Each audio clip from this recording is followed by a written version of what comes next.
And we are live. Finally, after YouTube wanted to try to block my blessings. YouTube couldn't block my blessings. YouTube couldn't hate on the game. I've been here for like 15 minutes trying to get the stream to start, but we are live. How's everybody doing? My name is Anthony Brian Logan, and you're watching and or listening to ABL Live. We got a whole lot going on all over the internets, all over mainstream media, social media, everywhere, and I don't know where to start. First of all, shout out to the YouTube stream for finally starting. I got a little nervous, but we are in there. I had to reset the streaming key, be a little patient, and we're in there like swimwear. But we got a lot going on. We got the whole Fani Willis testimony happening. That's been an ongoing piece of drama. And there's some new drama from Fani, not just with Trump. This is better than the movie, Days of Our Lives. We'll talk about that a little bit more a little bit later. Also, the scared Florida cop who thought an acorn from a tree that a squirrel might hoard somewhere in his cheeks, he thought an acorn that hit his squad car was a gunshot. And the icing on the cake is that he thought he got shot by this acorn. Now, I don't know how you mistake the noise of an acorn falling for getting shot. We'll talk about that a little bit later. Also, the OnlyFans mom who turned her private Christian school upside down, which resulted in not one, not two, not three, but 8 students being expelled. Also, speaking about shots, are we canceling the shot spotter technology in Chicago, Illinois? We'll talk about all those things and more on tonight's episode of ABL Live. And thank y'all again for being here tonight. You guys are the best audience anywhere on these internets. If you like what you're hearing thus far, if you enjoy the content in general, please give the video a thumbs up, like the video, share the video, do all that good stuff. That'll help me out tremendously. Now, sometimes I'm late, five minutes or so, but this time the stream, I'm pushing all my regular buttons and the stream wouldn't start. So then I had to reset the stream key. Then I had to just wait a lot longer than it usually takes for the stream to start. I don't know what kind of funny business is happening. I don't know if we got artificial intelligence running the show and no more human beings. I don't know what's happening, but we are live. Shout out to the YouTubes for allowing me to go ahead and just rock and roll on the stream. Shout out to you guys on Facebook as well. I appreciate you guys. Shout out to you, Christine. I appreciate you over on the Facebooks. This is also an audio streaming podcast you're listening to right now. It'll be available on your audio streaming platforms, whether it be Apple iTunes, Google Play, Spotify, etc. All my links will be in the description, or you could just go to your favorite audio streaming platform and search ABL Live. I should pop right on up. Now, we got a whole lot going on. There's so much I want to get into. I got quite a few videos you've not seen. I got a lot of updates that I've not spoken about. There's a lot going on, but y'all know how I do from the very first thing. We got to shout out to the sponsors. Shout out to you guys, of course. You guys are the best. Couldn't do the show without y'all, but you got to talk about ablmerch.com. That is ablmerch.com. We got the hats, t-shirts, secret hoodies, mugs, and more right there on the website, ablmerch.com. Also, we have anthonyblogan.com.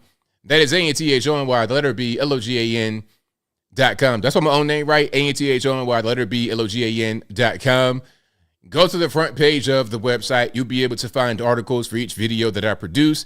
And in each article will be a short summary. There will be links from left, right, politically independent, whatever you want, local, national, international sources, full videos, uncensored. As long as it's legal, it'll go on my website. They can't censor me on my own website. Again, that is anthonyblogan.com. All my links will be in the description. And of course, if you go to the regular website, anthonyblogan.com/contact, you could find my email address, my snail mail address, my social media accounts, my Facebook, Instagram, Twitter, never going to call it X. All those links are right there on the contact page. And if you're ever wondering if you're speaking to me or not, you could just cross-reference and say, hey, am I talking to ABL? Does this kind of really weird email make any sense? Is this him or is it not him? You can cross-reference that on the contact page of the website.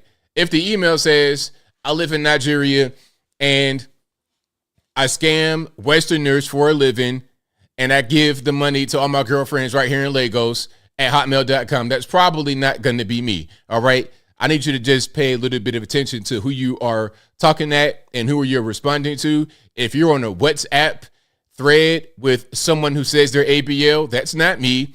You're speaking to somebody who's about 2,000 to 3,000 miles away from where you are at that moment when you're speaking to them, unless you're over in Africa for some reason. But if you're in the USA, Canada, somewhere, and you're speaking to somebody with WhatsApp or some random email address, that's not going to be me. It'll be a Nigerian scammer or one of them Lithuanian 100,000-pound people just taking up the entirety of their crawl space in their house, doing nothing but scamming you all day long, talking about, hey, I'm ABL and email me for a once-in-a-lifetime opportunity. I'm promising you right now, my word, that's not me. I don't speak this way on the internet. I'm not here to give you get-rich-quick schemes. That's not what I'm into. If you want to support the channel, there's ways to do it right here on the video. There's the website. There's always options. You got Cash App. You got the Super Chats. You got whatever you want. It's all right there. But please, oh, please, oh, please, do not get into an email conversation or a WhatsApp text thread with someone who says they're me, because you're being scammed, and we don't have time for that in this year, 2024. But shout out to you guys. We have a whole lot going on. There is so much going on. I'm going to speak on Fani, but I'm not going to really give you the full thing until a little bit later. Now, we all know about Fani Willis, right? She's been caught up with the whole trial, and it's been a circus. But she's not the only person in Fulton County who is making these things be a circus. There's another case that she's involved in that is a circus on its own. A whole different case that she's doing. The Trump election interference case is one thing, and that's being made kind of crazy because of what Fani is doing. But Fani also has another big case, Young Thug, the rapper. That case is a whole big dumpster fire as well.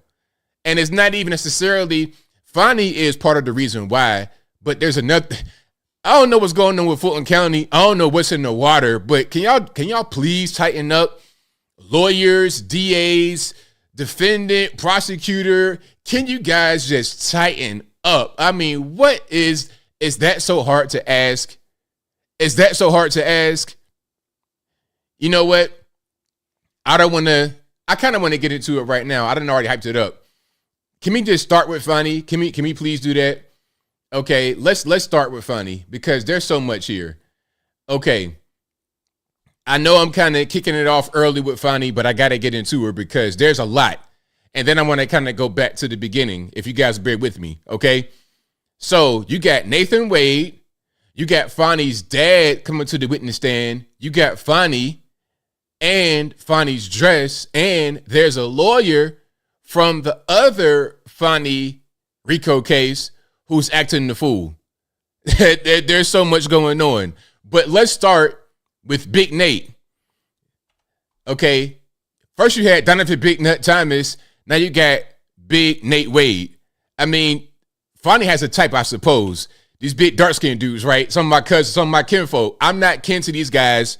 We dark-skinned and might be kind of big, but that's it. These are not my relatives. I don't know these guys at all.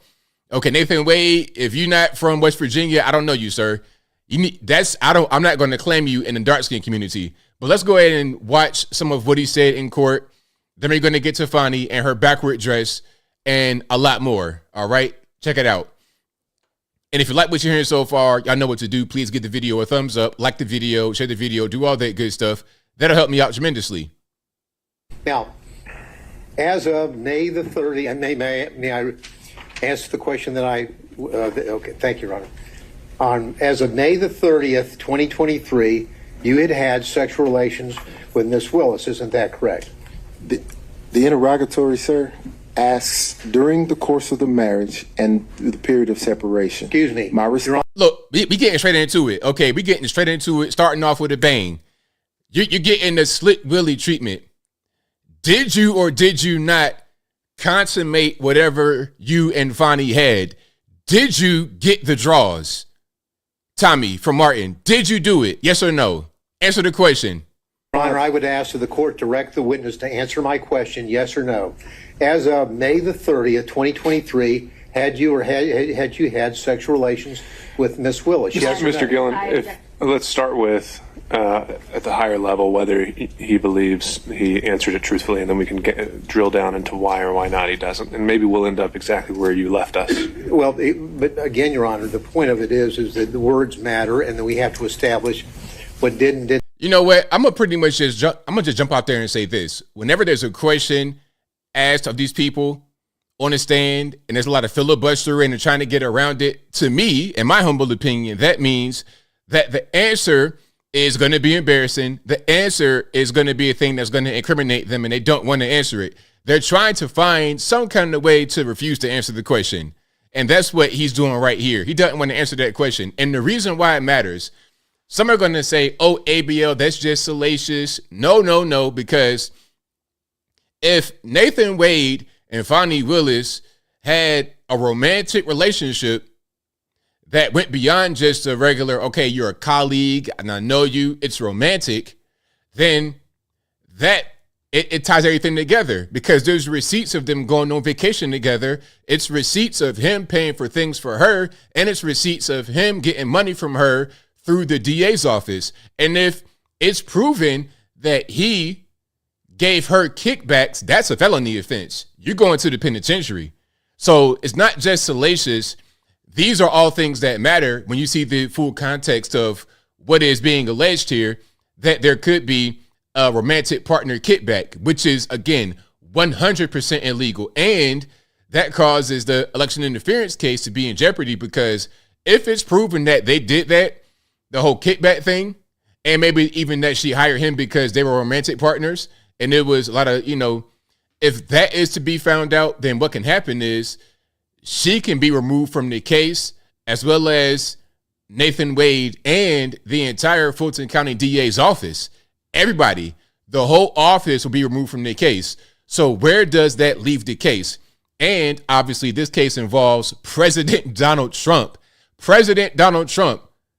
This is not just nothing. This is really, really, really serious. And I think that what happened is Big Nate, Nasty Nate, and Fani got caught up not realizing the scope of what they're doing. They're thinking that it's just regular Fulton County business, regular corrupt business. Meanwhile, you're dealing with a whole president.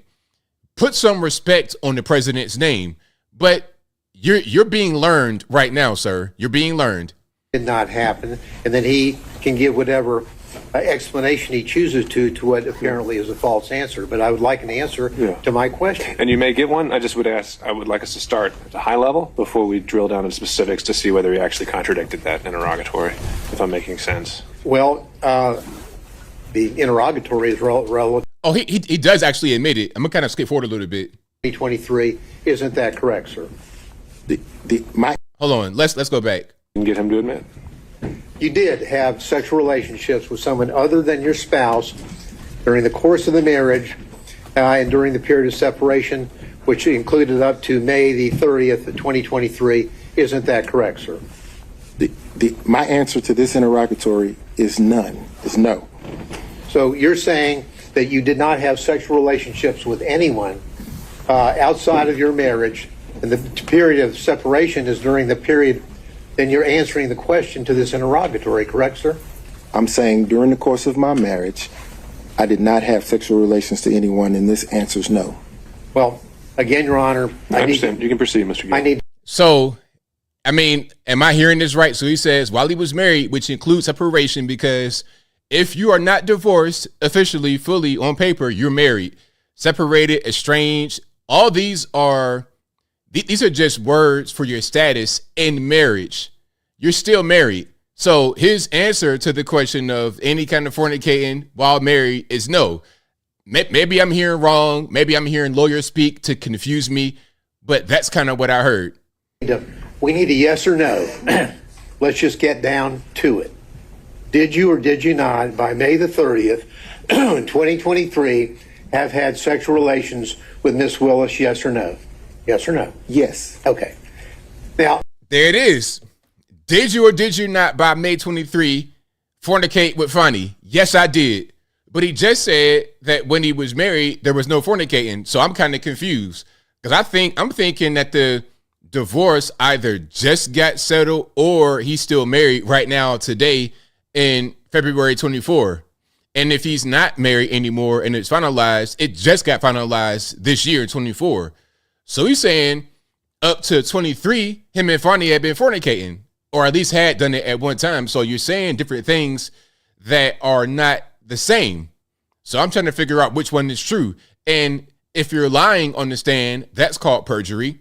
So you got a lot of things going on. I think what's happening, the left are pretty much throwing these individuals under the bus. They're throwing them under the bus because truthfully, they don't really need this case. They have other cases and ways to get them caught up in court action. So they're going to throw them away. what you did is you answered no to that question, didn't you, or none, correct? I didn't answer no to the question you just asked. I answered no to the interrogatory question. And the interrogatory stands that you answered as a pleading in a civil proceeding, your divorce case, right? Yes. Now, excuse me. The next interrogatory, let's move there. So he's saying different things. In the interrogatory, you said, no, I didn't. But right now you said, yeah, I did. So he's admitting it right there, right on the stand. Right on the stand. And all this coughing and stuff. Can you please get some lozenges, some throat spray, something? I mean, good night. What is going on? Okay. Now, let's keep on rolling. We have a lot. Can I show you something from Fani's father? Now, this was really random and interesting. I don't know how they got to this particular topic. We're going to get to Fani's father, and then we're going to get back to Fani and her ridiculousness. But you guys got to watch this. You guys got to hear this. You may not have seen this because this has been kind of an ongoing thing. It's been a long, they've been live streaming the actual testimony for hours. So you may have missed this particular piece right here. Let's check it out. Did you spend any time in 2019? RP to the headphone user. Sorry for the loud noise. Let's start from the top. And again, this guy is Fani Willis's father. Did you spend any time in 2019 in California? No, and the reason I didn't is that when I first came here, the answer is no, I did not. What happened was COVID. Once COVID hit, I was just paralyzed. I couldn't go any place. I couldn't go anything. I mean, I'm a theater buff. I used to go to theater at least once a week. But when COVID hit, I just couldn't. I couldn't go to the dentist, which I need to do. Or, it was just a thing. So I was just stuck. I was just stuck there. I may be wrong, but I believe COVID hit in 2020. So I was asking about 2019. In 2019, did you spend any time in California? Before COVID was even here in the United States, remember I lived in South Africa and I've traveled the world. I knew COVID was coming before. Listen. I knew COVID was around before. They may have announced it in 20, but in fact, I knew about it and I knew what was happening in 19. Okay. Facts. That's big facts. I remember this very well. When C-19 officially hit, it was March 2020. That's when they announced it. But it was already here. They just didn't come out and say, okay, this is what it's going to be. And we're going to start to shut down and lock down until March 20. But 19, I remember because you guys know I live not too far from Atlanta. Hartsfield Jackson is right there. People were getting sick the same way they were getting sick under the regular C-19 in late 19. They were getting, and look at the name, COVID-19. What does that mean? Coronavirus disease 2019. What he's saying is correct, 100% correct. Remember that? I remember that very well. It started in 19, but it didn't become official in the USA. That's right, Laser. November 2019. That's when it really hit the United States. And it was around a little bit before then. But definitely late 19 is when it first hit. And then they officially announced it in March 2020.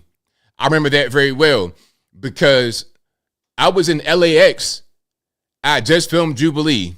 I just filmed Jubilee, the Black Conservative, Black Liberal episode in March 20. And that was in LAX. I never seen so much hand washing. I never seen so many masks. People had on bandanas, T-shirts, whatever they could put over their face because of all the panic that resulted after they officially announced it. But it was here in 2019. Remember, coronavirus disease 2019. It's in the name. It's in the name. But normies, most normies, and most people, quite frankly, probably didn't really know about it until 20. Absolutely. So yeah, it was definitely around in 19. People I knew were getting sick or having some kind of weird bug in 2019. Somebody said Grady. Yeah, Grady Hospital, was it there? Of course. That's gonna be the epicenter. You right there, downtown Atlanta. That's right. you right front row and center of the scamdemic. Hartsfield Jackson is right there. Grady's right there. Boom. Yep. So that was pretty interesting. Very, very interesting. What he said is right on point. Right on point. All right. So let's keep on rocking here. Let's get to Fani. Let's get to Fani and her ridiculousness because this is crazy. And then once we get done with Fani, we had to go and talk about some other lawyers in the case. How is it relevant?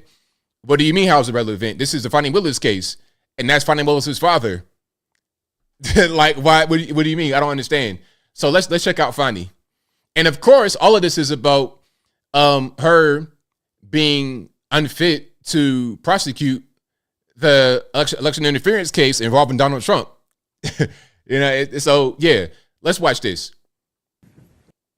All right, here we are. Can we get some sound? Oh no, it's just her. Okay, I thought it was no sound, but yeah. This is going to be her winking at the camera or winking at somebody. And these faces, man, like, look at his face. Smug. Shout out to the lead attorney. I was watching him when he was watching some of this live. He was like, she thinks that she's the queen. How dare you question me? I'm the queen of this castle. This is my domain. This is my territory. And I want you guys to notice something right quick before we continue. Please notice what's going on with her dress. Her dress is on backward.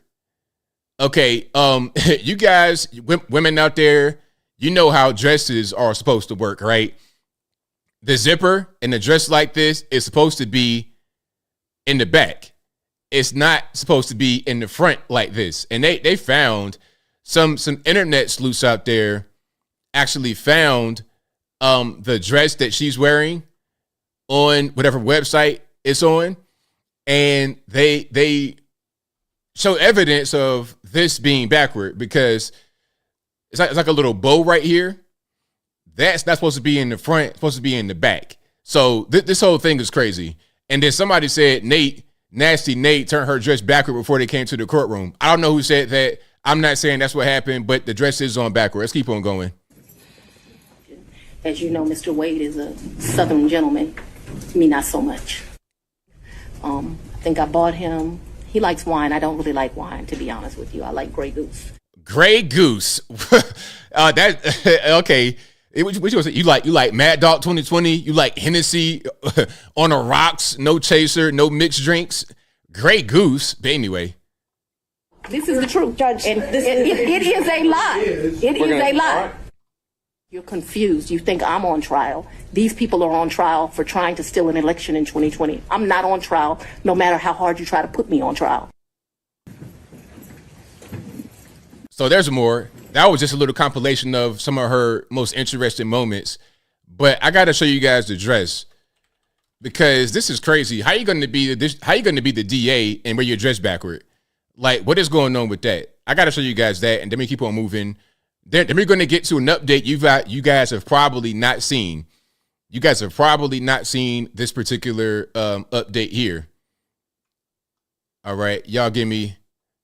Matter of fact, hold on. I think the bow is correct, but what she has on is not. So look, that is what she has. You see the little up close. You see the zipper right here in the front, right under her pearls. Okay, and next to her pin. but then the actual dress, you see the zippers in the back. Okay. And the bow is, it can go in the front, but that's the dress right there. It's on backward. I don't know how you do that. I mean, imagine a man walking into the courtroom with his pants on backwards. You might as well put on a wife beater and a pair of flip-flops. You might as well put on a pair of flip-flops and a wife beater that has a weed leaf on it and your pants on backwards. You might as well go to court like that. You go to court like that, man, you might as well just say, you know what, Your Honor, I'm sorry. Lock me up right now. I'm going to surrender. Okay, let's keep on going here.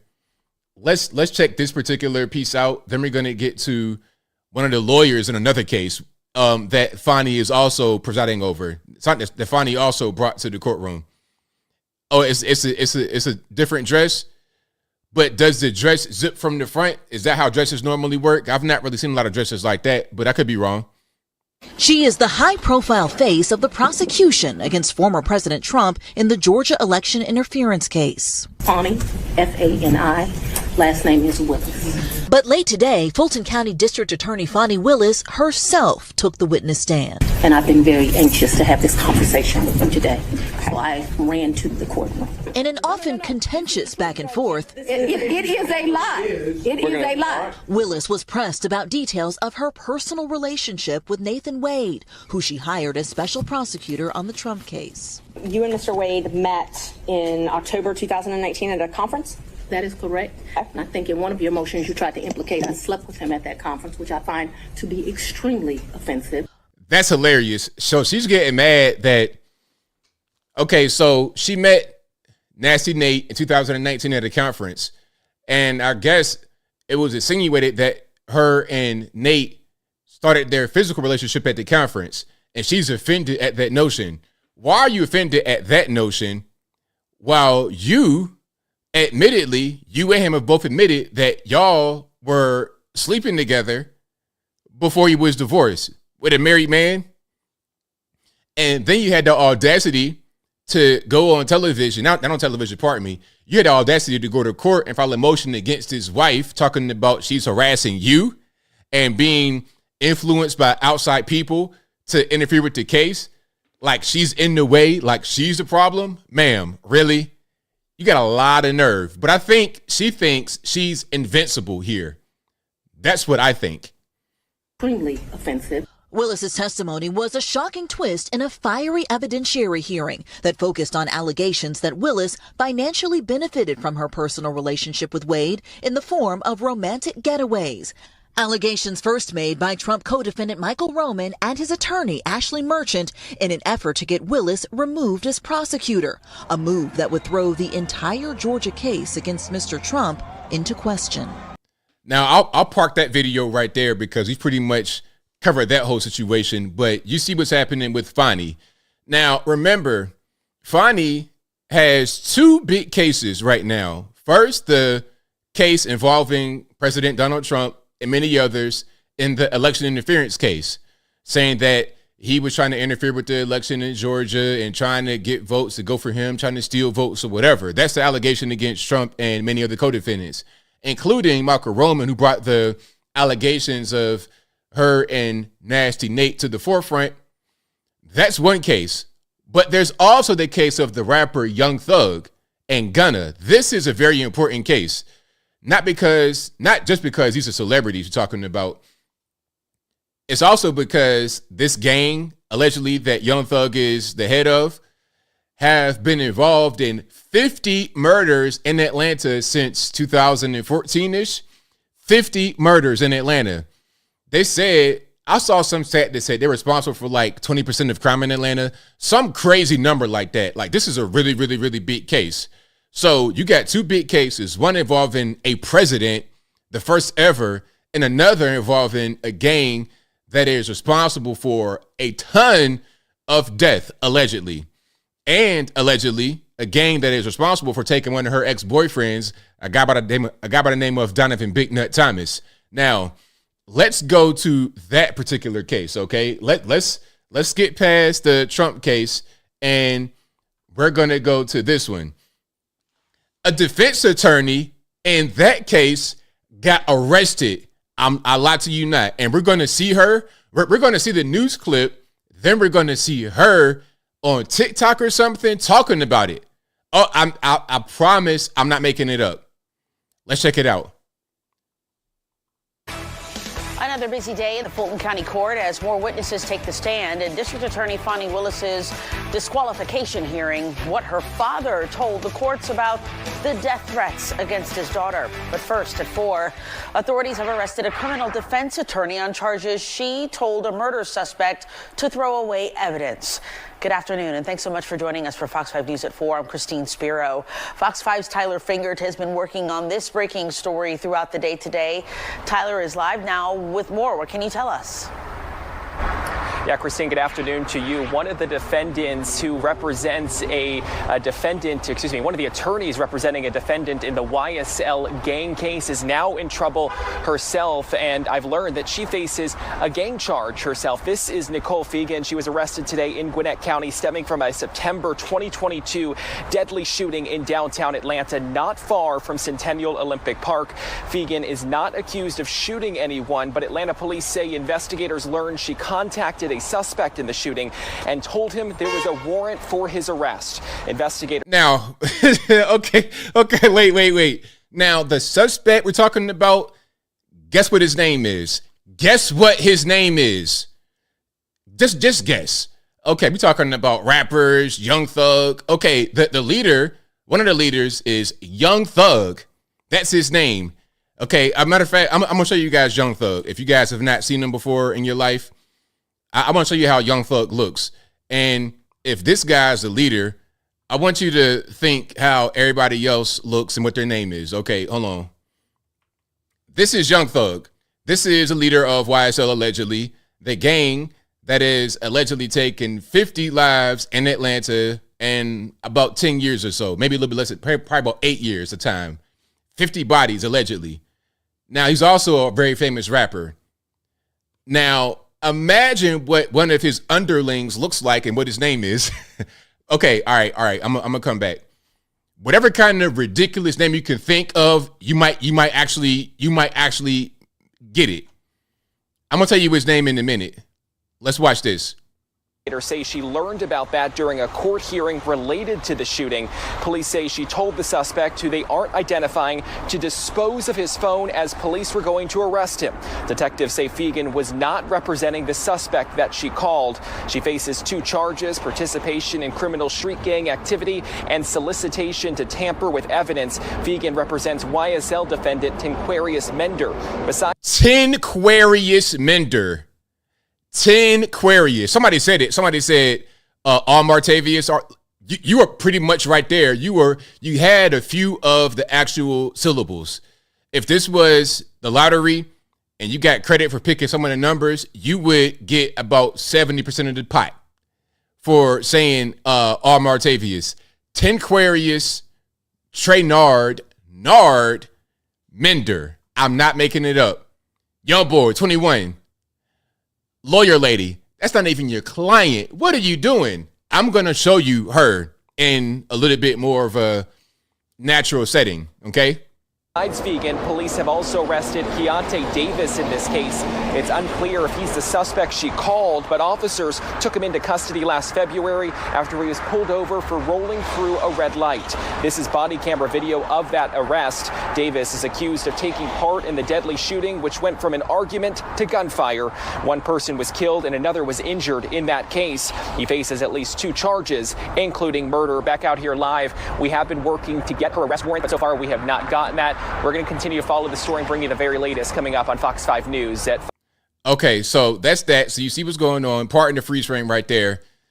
Tinquarius, Traynard Mender. I'm not making. You heard him say it. I'm not making it up at all. Matter of fact, hold on. Let me see if I got something right here. All right, this is a little bit of an older post, but this is correct if I'm not mistaken. So it says right here, co-defendant Tinquarius Mender, a.k.a. Nard, a.k.a. Stunner, too sick to continue with jury selection per his attorney. Okay. Now, I think this is him after he cut his hair. Yeah. because I think this is also him right here. All right. Now, that's Mr. Tinquarius. That this lawyer is risking going to prison over, who is not even his lawyer. She's just a lawyer. Now, okay, we got to get to the video of her. I've been kind of belaboring that point for a minute. So if you like what you're hearing so far, please give the video a thumbs up. Like the video, share the video, do all that good stuff. That'll help me out tremendously. Some may ask, hey, ABL, how was this related to Fani Willis? Well, this is her other case. This is her other case. She has a couple of big cases, and this is one of them. All right. So let's check it out. If you're now, this look, get ready, brace yourself. I'm not gonna show anything crazy, no X-rated stuff, but please brace yourself. You ready? A bonnet. White lady, why are you wearing a bonnet? A bonnet. You can't. RIP to my brother, Kevin Samuels. You cannot make this stuff up. A bonnet. If you're messing with a man that's in the street, then you need to understand the position you play. If you're sitting there and you're getting nice dinners, you're getting some shoes, you might be getting a purse, then when shit gets fucked up, you're down too. You might have a minor setback, but you're going to have a major comeback. Another thing is, you don't need to be sitting there asking who he's talking to and whether or not he's cheating. He's not cheating, and frankly, you don't need to ask him what he's doing. I swear to God, this is a lawyer. A lawyer. A lawyer. A lawyer about to go to prison. Do you see this? Yo. A lawyer. That's her. I'm not making this. That's her. That's her. Anyway, because you already know he's not doing shit. Instead, you need to be Googling some shit to talk to him about so that he can get his mind off his situation. Another thing is, you don't need to get all in your feelings and lose your self-esteem, and you don't want to be confident. You think he might be one. If you're missing, that's her. I just showed you the video of the lawyer who got arrested on gang charges for alerting one of the guys in the case who was not even her client to destroy evidence. That's her. I'm not making this up. If I'm lying, I'm flying. That's the lawyer. Yes, that's her. They even did okay, so it's on Twitter, right? And if you guys know about Twitter, they do community guidelines to fact check, and they fact check this. Okay, so this is not Young Thug's lawyer. This is the attorney for Tinquarius Mender in the YSL RICO trial, of whom she was severed from the trial. So yes, that's her. They fact checked it and everything. Man, listen, I'm not making this stuff up, man. I promise. And again, that case that she was kind of involved with is a Fani Willis production. She has two big cases, and the case that she's involved with is one of them. I mean, this is crazy. Okay.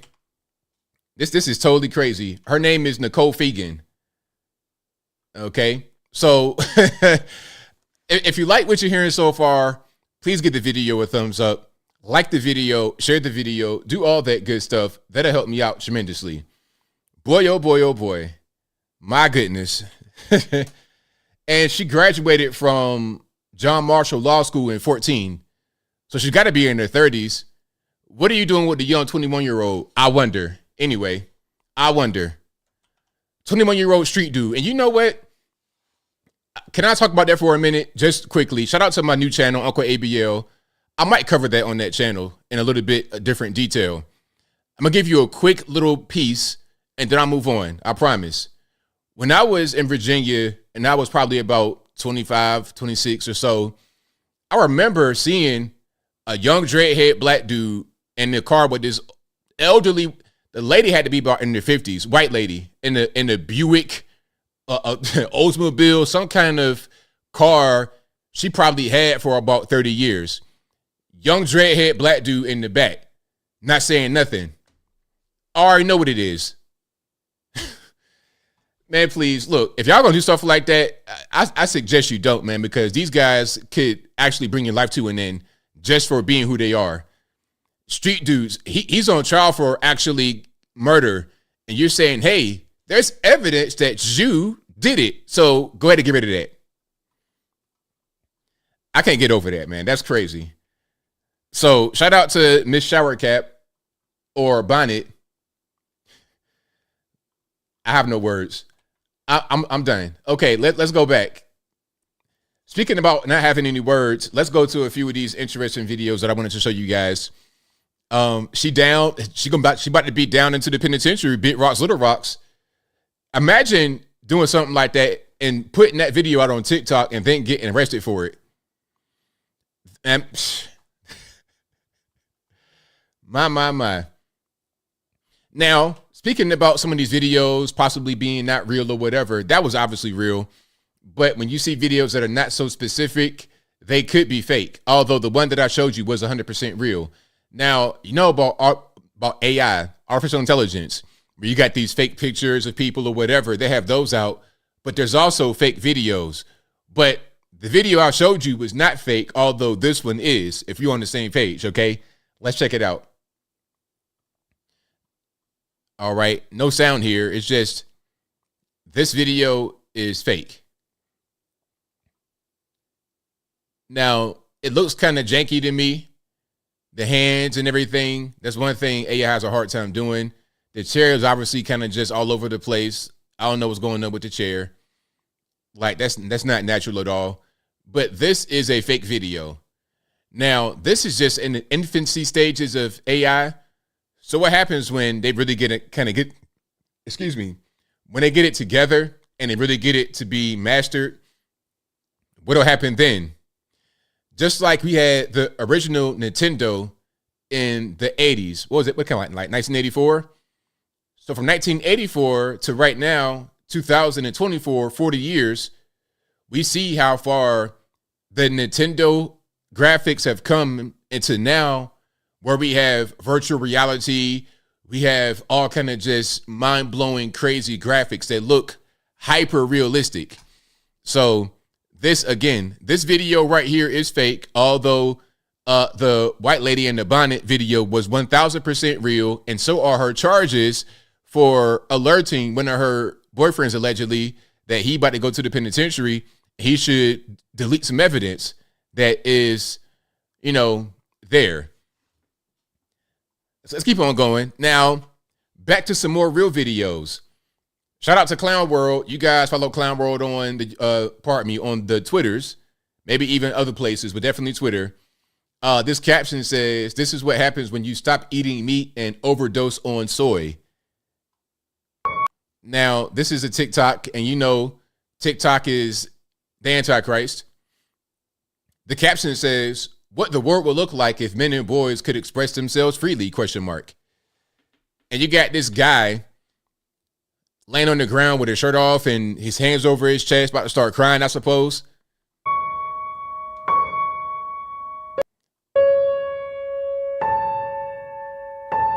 And he's crying and convulsing with people consoling him.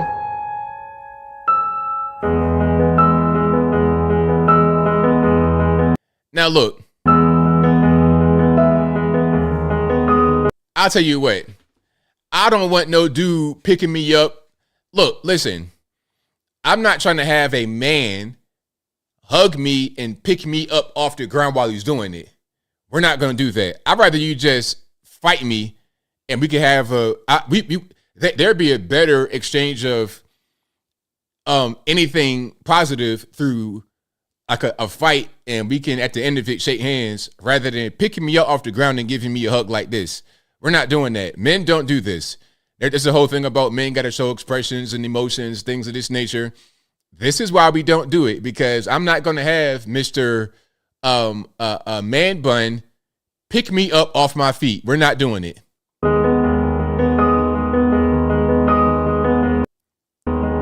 And it says, "How much joy would thrive if men could love, express, and feel?" Look, we don't got time for all of that extra stuff right there. We got work to do. We got business to take care of. The women can handle all the emotions. That's what they do the best. We focus on getting our work done. We're not going to do all this stuff right here. Leave that for the ladies. Let ladies have things that they do that's exclusive to them. We're not going to do all that. I'm not saying don't express yourself at all, but this is just ridiculous. His feet were swinging. I'm done. Okay, I'm I'm not sitting with you like this. I'm not spooning with you. I'm not doing none of that kind of stuff. And they'll probably say, well, we're not LGBT. We're just, regular men, and we got to express ourselves. There's a thin line between expressing yourself and fornication, and that right there might be kind of crossing the line. You're straddling the line quite literally, but I digress. So yeah, we're not going to do that anymore. But that kind of content on TikTok is poisoning the minds of these young men, which is part of the reason why I started my new channel. You guys know it, Uncle ABL. Thank you guys for the good response.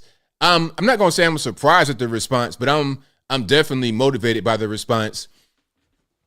And I always wanted to have a channel that was like that, where I talk about this kind of stuff, especially a lot lately, because I see a lot of toxic stuff on the internet, and I want to bring a more balanced approach to it, not one that's adversarial, one that is just, from a guy that can understand what's going on in my age. So thank you guys for subscribing to Uncle ABL. I really appreciate it. That channel was ABL Gaming before, so I had a lot of subs on it already, but I've gained about 1,000 or so. Actually, I've gained about 2,000. We're about to hit 10,000 subs on that channel, and the videos are doing pretty well. So thank y'all for checking it out. Yes, Uncle ABL, my brand new YouTube channel.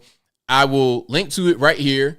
The link is in the chat, and I'll put a link in the box too. The link's in the box. Uncle ABL. It's about dating, and eventually I'll do stuff like nutrition, finance, those kind of social issues that aren't really political. I'm getting a lot of good responses, so shout out to you guys who are interested in subscribing. If you're not, that's okay. That's totally fine. I appreciate you for whatever you do. And if you like what you're hearing so far, please give the video a thumbs up, like the video, share the video, do all that good stuff. It says unavailable. Is that what it says? I clicked it and it's fine. If you guys are saying it's unavailable, y'all let me know. Okay. So you already subscribed? Just subscribe? Okay, cool. Perfect. Hey, I'm not the new Kevin Samuels. Nobody could ever take his space. Nobody would ever do what Kevin did. Ever. I'm just me. I do my own thing. But shout out to Kevin. Shout out to the OG. I knew Kevin, of course. We did a show a long time ago. Some of you guys may have seen that back when I was still in Virginia. Back in what was that, 17? So 2017, we did a show together. And we were doing just like this. We had callers and everything. And back in that show we did together, the calls that came in were a lot of men seeking advice, and he was very harsh on the men. And then when that same thing was applied to the women, that blew him up in a lot of different ways. It made him become very controversial and hated, but it also made him become very loved and admired by the whole world. So it's a double-edged sword. You take what you get.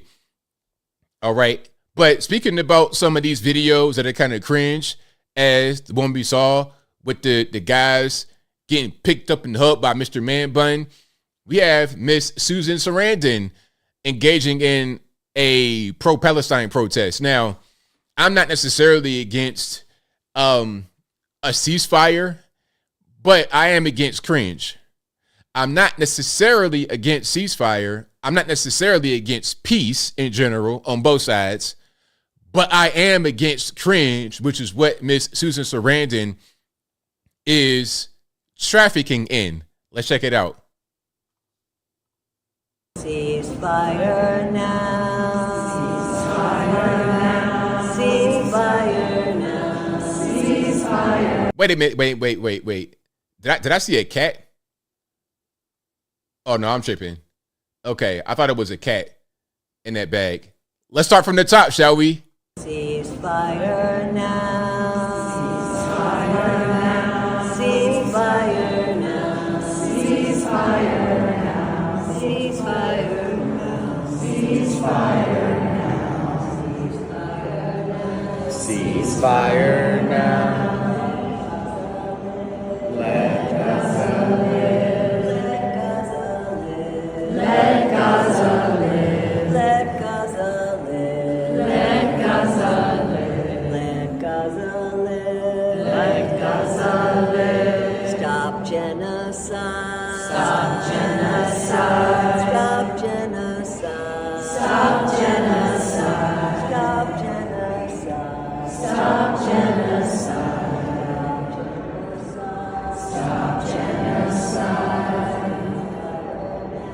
So, do you guys like the song? Hate the song? Are you gonna download this and put that on your playlist to play in your vehicle? Is that what you guys are gonna do? Yeah, no music, because the music is haram. You know, we can't have music. That's against the hadith. So shout out to the ceasefire over there on Capitol Hill. All right, I'm not quite sure what that is in the hill. That could be where Jamal Bowman had a little incident with the fire alarm, but whatever. Now I don't know why Susan Sarandon is there specifically, but whatever. Hey, it is what it is. So shout out to the cringe. Hopefully you guys enjoyed that. Now we got some more cringe, I think. Let me see what I have. Oh, yeah, I got some really good cringe for you. Hey, look, since I got to see all the cringe, I'll show you some of the cringe. I don't show you all the cringe that I see because some of it is just not right. But, okay, now I'm gonna set it up. We know about Lloyd Austin, right? Lloyd Austin, the defense secretary, I guess he has prostate cancer. When he got admitted to Walter Reed, they didn't say it. He was just gone and nobody knew where he was, allegedly. Biden didn't know where he was. Then he came back talking about, he had a medical procedure. And they were just trying to be weird. It's like, okay, well, what is it? Then it came out that he has prostate cancer. He was admitted again recently for another issue dealing with his bladder or whatever. And I've said it, and I might put that on my new channel about prostate cancer. A lot of older black men, this is very typical among a lot of older black men, because what happens is a lot of black men have high testosterone output. And if you're not sending your soldiers to war, as I stated, if you're not sending the soldiers you have in your region to war consistently, and they're just clogging up, that can cause calcification, which can cause a tumor, therefore prostate cancer. I've said that before. And he had an issue with his bladder because probably they didn't get everything he had to get the first time. Or it could have been an infection or whatever. Now, the reason why I said all that is because we have Black History Month, right? So for Black History Month, you would think they would grab somebody black from the administration if they want a guy in a uniform, right? Okay, go ahead and grab him. He black. He's a defense secretary. He's wearing a uniform. Put him on screen for a minute, talk about some kind of Black history thing. But since Mr. Lloyd Austin was unavailable because he has prostate cancer, and I'm not trying to make fun of him, I'm just saying he's unavailable. So can we get another black guy in a uniform quickly? I mean, come on. We got the set. We got the script. Can we get another black guy in a uniform? No? Okay, so can we get somebody that's a minority in the uniform? Oh, great idea. Rachel Levine. Yeah. And I'm not making this up. So Rachel Levine, this person, formerly known as Rick Levine, is doing a Black History Month segment. I'm not making it up. Look at the colors in the background. Look at the colors in the background. Look, I don't know what's worse, the white lady wearing a bonnet or Rick Levine, aka Rachel, as a minority doing a Black History Month segment. Let's watch the video, shall we? Hello, I'm Admiral Rachel Levine. This Black History Month, I'm pleased to partner with OMH in advancing better health through better understanding for Black communities. Climate change is having a disproportionate effect on the physical and mental health of Black communities. Black Americans are more likely than white Americans to live in areas and housing that increase their susceptibility to climate-related health issues. And 65% of Black Americans report feeling anxious about climate change's impact. Through our Office of Climate Change and Health Equity and the Office of Environmental Justice, we're working with providers and community leaders to identify innovative approaches that empower communities to address the health consequences linked to climate change. Visit hhs.gov for more information and tune in next Thursday to hear from another HHS leader on how you can contribute to advancing better health for Black communities. Okay, I promise you cannot make this stuff up. I mean, they couldn't find anybody They couldn't find any black person. They had to find. So why him? Because understand what's happening here. Like, understand what's going on. If you are a white male, you are the only non-minority in the country. Everyone else is a minority. White women are minorities because there are fewer white women typically in a lot of these spaces, maybe even in society. I'm not quite sure about the ratio between men and women in the United States, but they're considered a minority, white women. Obviously, if you're not white, you're a minority. The only non-minority is a white male. So how do you become a minority if you're just born a regular white male? If you're born Rick Levine and you played football in college, how do you then become a minority? Well, become a transformer. Now you're a minority. That's why they put him right here. You see how that works? That's why they put him in the Black History Month specifically event. He said it right there. Black history, black communities, and this pseudo-African stuff in the background. And by the way, I don't have any of that in my house. That's like 1990s Martin TV show set type stuff. That's not really real, but whatever. I digress. So there you go. There you have it. This is a transformer. Yes, if you didn't know, Rachel Levine was born Rick, and Rick Levine played college football with General Mark Milley. Was it college or high school? You guys let me know in the comments. I'm not making it up. They played football together. How you go from being a football player, a regular football playing white dude, a Travis Kelce, a Will Clapp? How do you go from that to now I'm a transformer and now I'm a minority? That's how it works. Let's keep on rocking and rolling. Hey, when I said I have some cringe, I had to show you guys some cringe. Okay. I ain't even gonna show that one. I'm gonna just let that one go. Okay, now here's a question that I have for you guys, because this is kind of I won't say it's controversial, but it's a thing that people are having questions about. Was it college? Yeah. All right, let's keep on going. So this video is of a woman, I think she's a DoorDasher, delivering alcohol to somebody that he ordered, but she refused to give it to him because he already appeared to be drunk. Let's watch. I mean, you look like you've been drinking, so yeah. What you mean? That's all I can tell you. Alright, I'm calling the yeah, you do that. So, okay, if you guys are confused, she has alcohol right here in her arm, like clutching it like that with her phone. She has the alcohol that he ordered, and when she came up to him, she thought that he was already drunk, so she did not want to give him the alcohol. And then he goes and grabs it from her. I mean, you look like you've been drinking, so yeah. What you mean? That's all I can tell you. Alright, I'm calling the yeah, you do that. letting you know you're not allowed to do that. What's wrong with you? So, okay, there's a lot here. There's a lot going on. She's actually right. The policy says that you're not supposed to deliver alcohol to somebody, meaning give it to them, if they already appear to be drunk. It's like a bartender. If the person at your bar is already drunk, you're not supposed to continue to serve them. Now, for me, I would not put that kind of responsibility on a DoorDasher, because check it out. If you have alcohol brought to your home, like if you get wine delivered or any kind of other alcohol delivered to your home, are they going to go do a wellness check on you to see if you're drunk, to see if you're drinking already? Is that how that works? If you go to a store and buy alcohol, do they know if you're an alcoholic or not? How does that really work?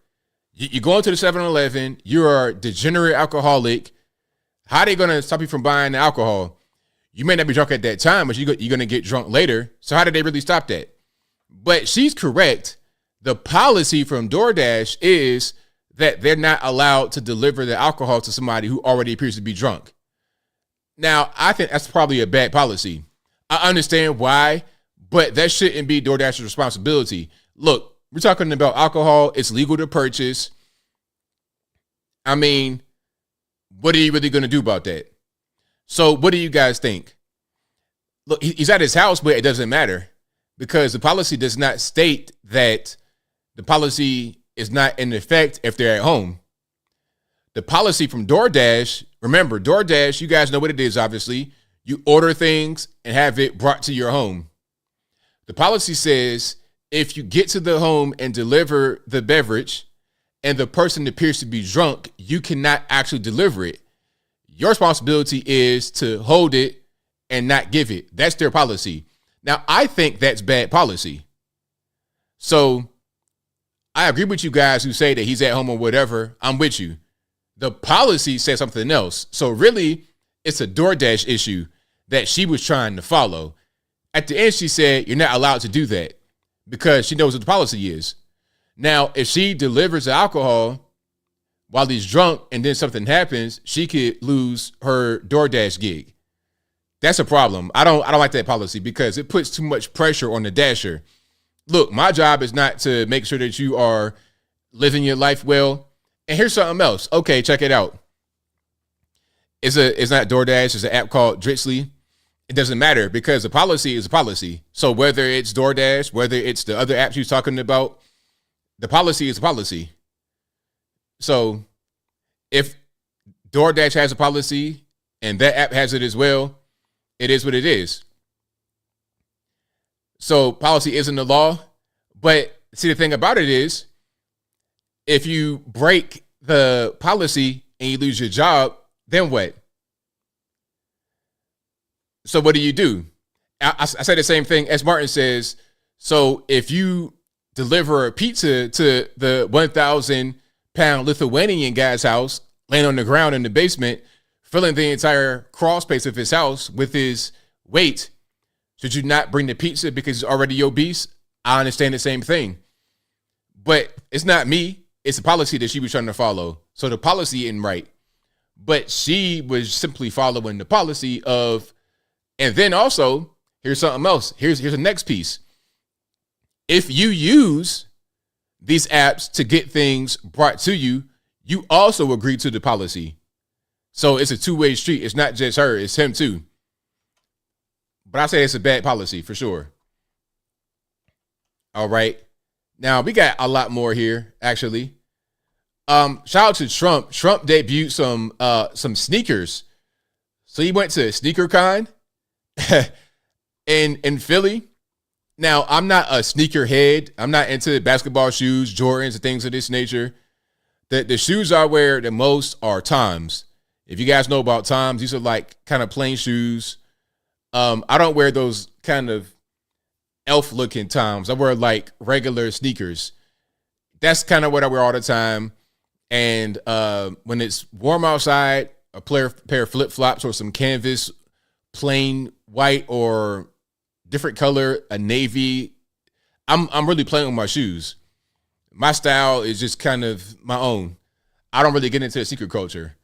I tried to do that when I was in high school, but even in high school, I wasn't really into it because when I went to high school, I came from middle school where everybody had no money. Everybody was really, really, really, really poor. So the most you might have from our Virginia guys, a pair of black DCs, or what you guys may call Air Force Ones. I would get one pair of those every year. And the reason why I would get one a year is because my feet would grow. And I had to get a new pair because my first pair became too small. One pair of black Air Force Ones every year until I got to be in high school. And then I was around kids that had more money, black, white, or whatever. And to me, it was confusing because you got these kids, these black kids, coming to school with the new Jordans on the day of the release. I had no idea. I didn't know what Jordans were until I got to be like 14 or 15. I had no idea. It's like, what's this? I'm trying to be like them, getting Jordans and other kind of basketball shoes, but I really couldn't never get into it because I didn't grow up like that. One pair of black DCs every year, and that was it. And this is why they say dark Air Force energy versus light Air Force energy, because the hood kids like me would have the black DCs because, I mean, you could get them dirty. You could wear them year round. You would get one pair and that's it. If you had a pair of white DCs, you were considered a rich kid because you had the ability to have more than one pair of shoes. So that's kind of where that came from. But anyway, I digress. Trump, speaking about sneakers, went to SneakerCon in Philly and unveiled his own shoe. All right, let's check it out. You know, I've wanted to do this for a long time. I have some incredible people that work with me on things, and they came up with this, and this is something I've been talking about for 12 years, 13 years, and I think it's going to be a big success. Your influencers have been very positive. They've been real influencers, and they love it, and they love what we've done. That's the real deal. So these are the, now I'm pausing it right here. You're not able to see these very well, but I have an up-close view of them. So this is Donald Trump at SneakerCon unveiling Trump sneakers. And there's a website, gettrumpsneakers.com. That's the real deal. And we appreciate it. We really appreciate it. More than anything else, I appreciate the turnout. Because they say they've never had a turnout like this, and we're going to do things that are terrific. And, you know, it's very important. What's the most important thing? To go out and vote, right? We have to go out and vote. We got to get young people out to vote. And you're going to vote, and we're going to turn this thing around. This country's not doing so well. We're going to turn this country around fast. So are you guys going to go out and get some Trump sneakers? $400 US. Are you going to buy them? 400 big ones. All right. Let's get an up close look of the Trump shoes. All right. And this man, here's a caption. It says, man wins his first ever autographed Trump high top, never surrender gold sneakers with winning bid of $9,000. So the shoes don't cost that much, but they're autographed and there was an auction. Okay. Happy right now? I got something to say. Trump's going to let him know. Proud moment. CEO. So you see the shoes here. Let me get a good freeze frame right there. There's the shoes right there. Now, I would never in my life wear these shoes, but if I was to buy them, I put them in my curio cabinet next to my other stuff that I have. I got, you know, some memorabilia that I've gotten throughout the years. I have a pocket knife collection I got in my curio. I'll put them in there with that, but I would never wear these. What's your winning bid? $9,000. And let's see the signature. All right. Congratulations. Thank you. So there we have it. Now, again, I would never in my life wear anything that looks anywhere near that with the super gold, and that's just way too flashy for me. I mean, I wouldn't wear a shirt, a pair of pants, a baseball hat, nothing like that. But I would buy something like that just to have as a keepsake. And if it was autographed, even better, even better. So shout out to Trump for going to sneaker. I mean, shout out to him for going to that event, because that's going to be a lot of young people, maybe even some older people. It's going to be kind of a niche crowd. So to go to that event, that's a really good thing for him to market himself in that sphere, to be relevant among younger people and those who have kind of a niche hobby. So yeah, shout out to him. All right, now, the migrant crisis is still raging on, and there's a lot we got to talk about when it comes to that specifically. Okay. Now, I have something here. It's kind of a short article with a picture. Now, San Fran appoints first non-citizen to serve on Elections Commission. Kelly Wong came to the U.S. in 2019 from China. It comes from China in 2019. That's an interesting time. Right around the time when COVID-19. Anyway, she came from China in 2019 and isn't legally allowed to vote, and will be overseeing and creating policy for the San Francisco Department of Elections. Wong she's an immigrant rights advocate who wants to educate other immigrants who don't speak English about the voting process. Imagine that people who don't want to integrate by doing the least and learn a national language will be deciding on the future of an American city. Now, I hope she speaks English. If she does not speak English, that'd be crazy. But that's her right there. Okay, sworn in, non-citizen. How does that work? How are you able to be an elected official, but you can't even vote? What part of the game is that? Again, this is San Francisco. Where else, right? Where else other than San Francisco? Now, there's a lot we got to talk about when it comes to China, because it comes from China. Okay. Let's talk about how they are the second, if not the largest, growing illegal alien group in the USA. Let's check it out. Now, following up on our colleague Jillian Turner's great reporting yesterday about specifically Chinese migrants, which are the fastest growing group among all migrants, the 37,000 in fiscal year 23, I confirmed this morning that they have encountered nearly 20,000. You see that, 19,600 Chinese migrants already this fiscal year, on track to shatter last year's record. That, do the math, that is an average of 150 Chinese migrants alone every single day since October 1st. Now, one other note, if you go back to last March, I was in the RGV sector. This isn't a new thing, these Chinese migrants. It's just growing. Here was literally an encounter I had with Chinese migrants walking right up to me on March 20th last year. Watch. Hello. Hi, yeah. Do you speak English? English? Are you from China? Yeah. Yes. From China? China. And what's consistent in all these encounters that I had with them, they're very clean. Looked like they had flown in, perhaps across the border. And of course, right there at the end, when the video cut off, this was somebody else with gang tattoos at the border. Oh, ABL, they want to come pick fruit and cotton and things of this nature. Okay, with MS-13, well, obvious gang ties, cartel, all that kind of stuff, like written on their body. Oh, but not ABL. He is turning his life around. He's 18 years old, and he was 17 the last time he committed a violent crime. He wants to do right. He wants to come to America and pick fruit and cotton and clean hotel beds. Don't you know? That's what they come for. They don't come for any kind of crime at all. Okay, whatever. Now, we got more of the Chinese, and then we're going to switch to a different city where this thing is going on as well. All right, and let's check it out.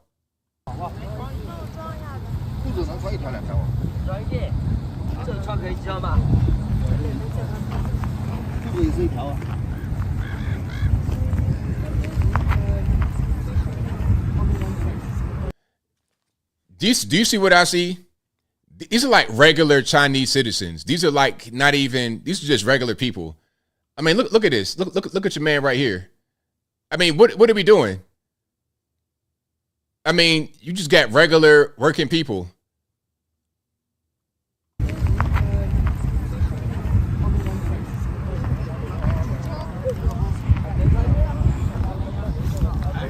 Waving, hey. Speak English? Yeah. English? No. And then we got some, these guys are obviously not Chinese, because they're in their own little groups. Okay, you got the Chinese together, boom. These guys. So where are these guys from? My man Nebuchadnezzar over there, where is he from?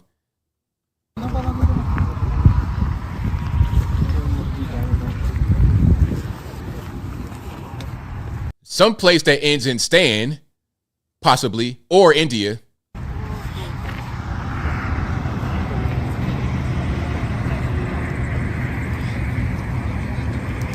And over there, the Hispanics. That's the border right now. That is the border. All right. Yes, I'm staying. I don't know. I'm not going to say the particular places it could be, but hey, I don't know. But that's what's happening right there. Now, let's go ahead and zoom to New York City. Let's zoom to New York City and see what's happening with the migrant crisis that Eric Adams and Kathy Hochul and all the voters who voted for these people have brought upon themselves, shall we?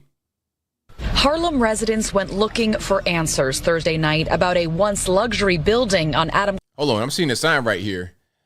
Do you see this right here? Look, millions on migrants. What about youth programs? And the S's have been replaced with dollar signs. But look, the city is telling you the priority is not you, it's them. Thursday night about a once luxury building on Adam Clayton Powell Jr. Boulevard. The development has sat empty for the past decade until this week when neighbors noticed boxes of bunk beds being loaded in. We were trying to find out what was going on, and we weren't getting any answers to our question. They learned City Hall was planning to turn the building into temporary housing for asylum seekers. No, I don't agree with it turned into a sanctuary for asylum seekers. No, when we have people right here that need the space.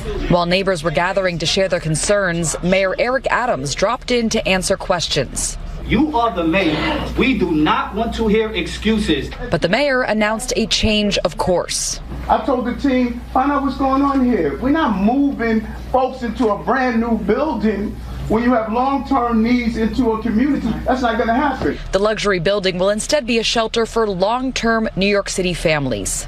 You will not have migrants and asylum seekers in that property. Residents told me they're... All right, we'll see, Eric Adams. We'll see, because the city's saying one thing, you saying something else. We'll see who's going to win at the end of the day. Relieved for the change, but frustrated by the city's lack of transparency around opening a shelter in the first place. Many wish they had more input about the building's future. So that's what's happening out there in New York City, okay?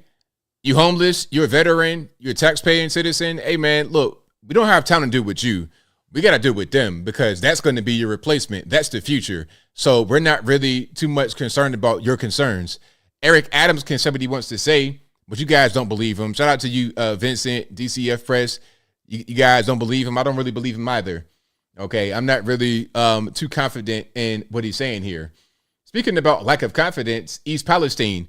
Remember East Palestine, where they had the explosion and the chemical fallout, basically, that kind of ruined the town and the nearby areas? Where Joe Biden, did he go to East Palestine? I think he did go to East Palestine. Finally, he's addressed them. Let's check it out.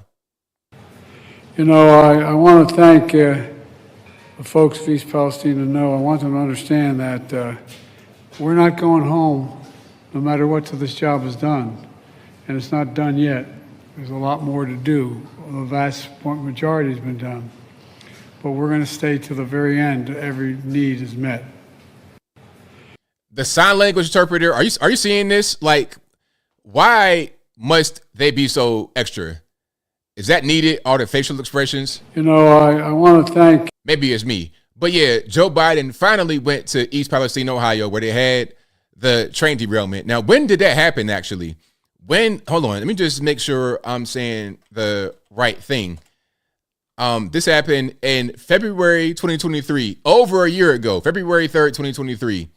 So finally, over one full calendar year later, Biden has visited East Palestine. Now, why did it take so long? You guys let me know. Was he afraid of the chemical fallout, or was it just not really a thing he needed to do? It wasn't really politically expedient to do so. But now, since we have election time coming around, he's doing a little bit more, a little bit more outreach, I suppose. Maybe that's what's happening. But yeah, that's your man. And then I have another video here of Biden in East Palestine. Now, this is the mayor of East Palestine, and look at Biden in the background. What is he doing with his hands exactly? What's happening here? Department of Transportation. We'd also like to thank Governor Mike DeWine, the Ohio EPA, the Ohio EMA, and the Department of Public Safety, and all of our state and local partners that have been with us since the beginning. Our village has faced many challenges, but as a community, we have shown resilience. We will not be defined by this single event, rather our response to it and our perseverance. President Biden, your long-awaited visit to our village today allows us to focus on the things we agree with, acknowledging this disaster should have never happened, address the long-term health concerns and the economic growth of the village. Department of Transportation. So, okay, he was trying to find something in his pockets and didn't find anything at the end of it for like 40 seconds. That's 81 million, right? That's your president, not my president. It's your president. 81 million. Okay, I'm digging in my pockets for a minute and I don't find a thing. And people always make excuses for him. There's always an excuse. But I mean, at a certain point, these small things happen all the time. This is just him. All these things add up to let you know what kind of state he is in mentally. He's not there. He's a few trees short of a forest, a few crowns short of an entire 64-account box. He's not all the way there, and everybody knows it. All right, but that's your guy. Yeah, looking lost as usual. That is correct. Les, looking lost as usual. Now, we're going to get to Brandon Johnson in a minute because, you know, Mr. Brandon Johnson, Mr. Panic Attack, Mr. I'm not cut out for the job. He won't say that, but we know he's not cut out for the job. He recently cut the ShotSpotter contract because of racism, I suppose. Maybe they're trying to say that when they have ShotSpotter and this technology can detect gunshots, the police are called out too much. And that leads to over-policing of black and brown neighborhoods. Ridiculous, because when the ShotSpotter is deployed, when the police aren't called, they can often save lives of black and brown people in these communities. But before we get to Brandon Johnson and talk about that, here is a story that happened a while ago, but there's a video of him talking about it recently. Now, remember, there was a paper about racial bias and police shootings. And let me see. The author, it was you guys know what I'm talking about, from Harvard. Here we go. Roland Fryer. And it went all over the place. People said that he was full of it, all this and that and the third. Okay. Now, here's the actual report. I'm not going to read the report here. I'll give you the headline. An empirical analysis of racial differences in police use of force. And the Cliff Notes version, he didn't find that there was racial bias in use of police force. This is a Harvard published paper, Roland G. Fryer. He's black. And when he put this out, it was an immediate backlash. Do you guys remember this? It was an immediate backlash. Now he's speaking about this during an interview. Okay, let's check about it. Oh, we'll get to the acorn later. We will get to the acorn later. Y'all hang tight because the acorn was crazy and I do have that queued up. Okay, but let's first, before we get to the acorn, let's talk about this because that'd be a good lead in. All right, so check it out. I collected a lot of data. We collected millions of observations on everyday use of force that wasn't lethal. We collected thousands of observations on lethal force. And it was in this moment in 2016 that I realized people lose their minds when they don't like the result. So what my paper showed, you'll see tomorrow, like some of you, was that, yes, we saw some bias in the low-level uses of force, every day pushing up against cars and things like that. People seem to like that result. But we didn't find any racial bias in police shootings. Now, that was really surprising to me because I expected to see it. The little-known fact is I had 8 full-time RAs that it took to do this over nearly a year. When I found this surprising result, I hired 8 fresh ones and redid it to make sure. Do you hear this? He had 8 RAs that worked on this paper for a year. And then afterward, just to make sure he got it right, he hired 8 new ones who did it over. These eyes right here, my goodness, laser beams. They came up with the same exact answer, and I thought it was robust. And then I went to go give it, and my God, all hell broke loose. It was a 104-page, dense, academic economics paper with a 150-page appendix. So let's go back. A 104-page dense academic paper with a 150-page appendix. So he is meticulously citing sources for where he gets all the information from in the article. Meticulously, extensively citing where he gets everything from, really explaining the context of the actual article, of the paper. Academic economics paper with a 150-page appendix. Okay? A book, exactly. That's right, DCF Price. He wrote a book, a whole book on it, with evidence, with real, actual, physical evidence. It was posted for 4 minutes when I got my first email. This is full of shit. Doesn't make any sense. And I wrote back, how'd you read it that fast? That's amazing. You are a genius. And I had colleagues take me into to the side and say, don't publish this. You'll ruin your career. I said, what are you talking about? I said, what's wrong with it? Do you believe the first part? Yes. Do you believe the second part? Well, the issue is they just don't fit together. We like the first one, but you should publish the second one another time. I said, let me ask this. If the second part about the police shootings, this is a literal conversation. I said to them, if the second part showed bias, do you think I should publish it then? And they say, yeah, then it would make sense. Now, the paper was about the bias in police shootings relating to race. And the Cliff Notes version, although he said it's a really big paper, it's like a book, the Cliff Notes version is that there is no racial bias in police shootings. That's what his extensively researched paper stated. And that set off a firestorm many years ago. And he's still having to deal with the consequences of publishing researched information to this day. And I said, I guarantee you I'll publish it. We'll see what happens. So it was, I lived under police protection for about 30 or 40 days. I had a 7-day-old daughter at the time. I remember going and shopping for it because, when you have a newborn, you think you have enough diapers, you don't. So I was going to the grocery store to get diapers with an armed guard. It was crazy. It was. That's wild. That's totally wild. Now, you see what happens when you publish the truth? When you publish the truth that goes against the narrative, they're going to do all this to you. Why do all that? If the man had actual researched evidence that took over a year to actually compile and publish, it's not just like, okay, he wrote an article by himself. Yeah, a lot of people, a lot of time, effort, energy, all of that into it. And they did all that to him because they don't want you to put out the truth. They want you to put out their particular narrative that they want you to believe in. They want you to believe that there is racial bias when it comes to police shootings.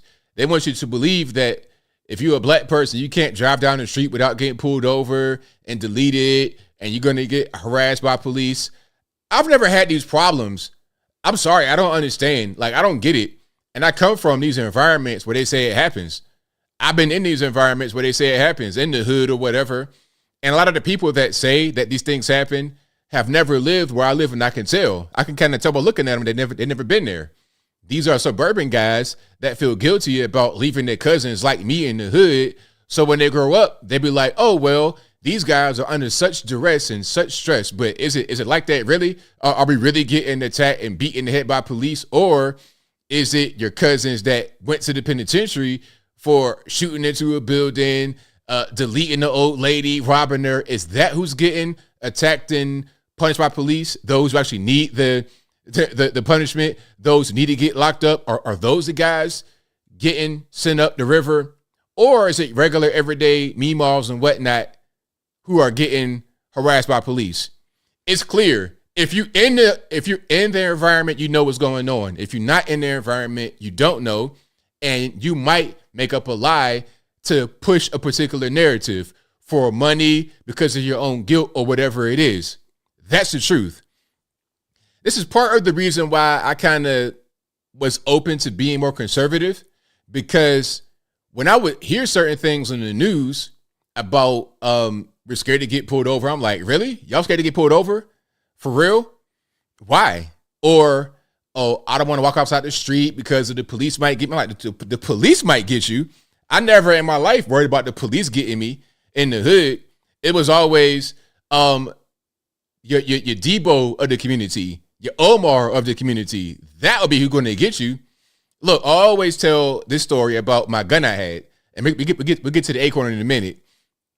I had a BB gun when I was about 10, 11 years old, right around then, and my gun looked real, like a regular, like a Glock pistol, 6-hour, whatever. It had no orange tip on it, nothing. And I was told by my family members, do not bring that gun outside and wave it around at people because they'll think it's real and you might get hurt by them. It was never, oh, well, the police are going to get you. That wasn't the question, because the police are not going to be in the community all the time.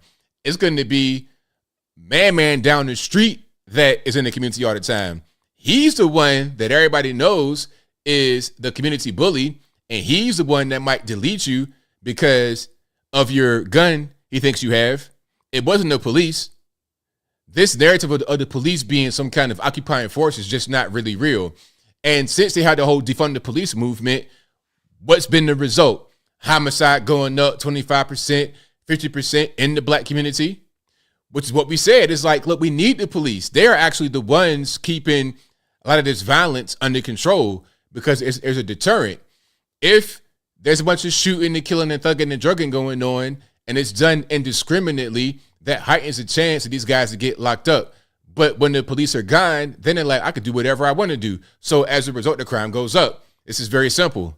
It's very simple. But guys like me that come from that environment understand it. This is why I had to come on here and speak this way on YouTube, because a lot of guys are talking about this stuff who've never experienced it at all. They just go off what they think, and they also make up lies. But I'm getting triggered, so I digress. All right, now let's get to Captain Acorn, shall we? Captain Acorn.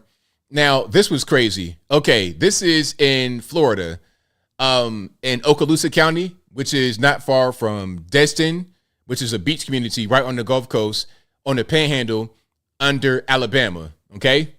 Not far from Georgia as well. Now, an officer thought he heard a gunshot.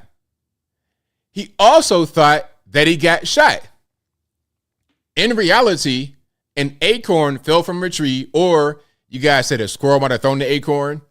Regardless of how the acorn hit the squad car, an acorn, a literal actual acorn from a tree, hit the squad car, and that noise triggered the officer into believing that he had been shot and that there was gunfire. Check it out. Shots fired! Shots fired!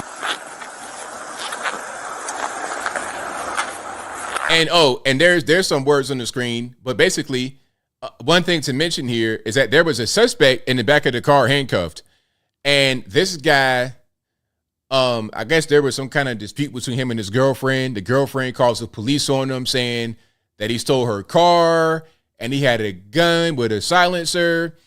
Before I continue, young men, please choose wisely.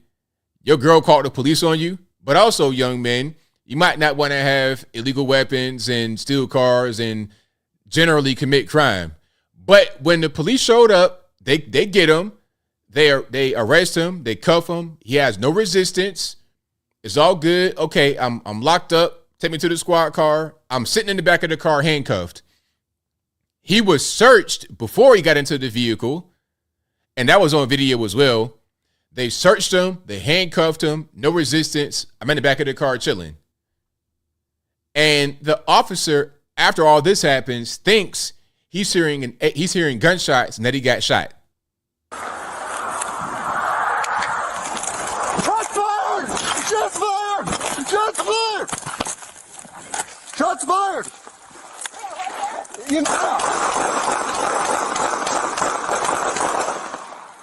My man unloaded his magazine on the acorn.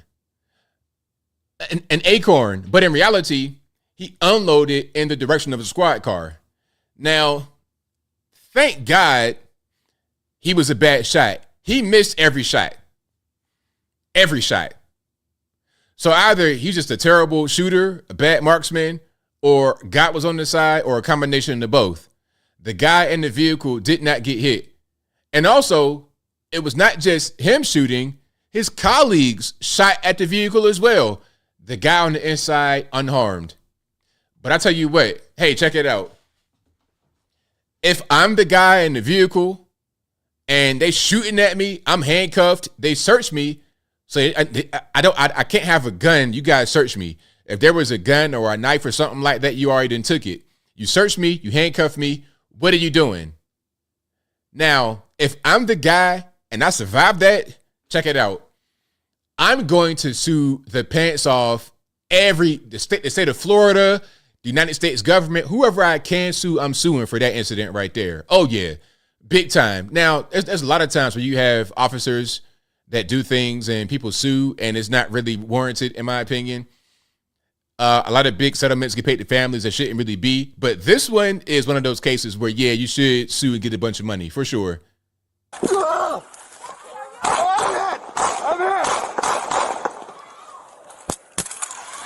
My man unloaded the magazine, dropped the mag, unloaded, and his colleagues joined in. What? I in the car. I ain't shot through the car. Oh.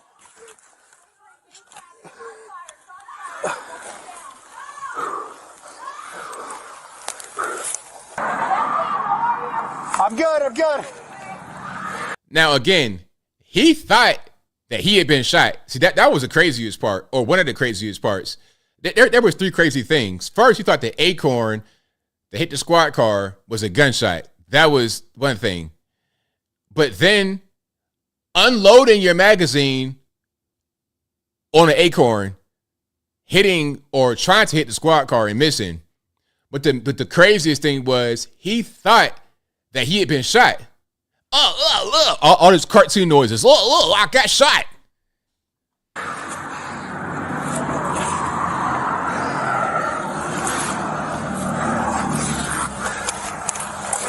Now, somebody says back to blue till it happens to you. Hold on, I'm gonna say what they say. Someone says back to blue until it happens to you. It's not even about that. I still back to blue regardless of what. Just because you have an officer that does the wrong thing, does that mean that all cops are the same way? Okay, you're going to have guys make mistakes and do bad things in all professions. That does not mean I don't support the group as a whole. That's just as silly to say.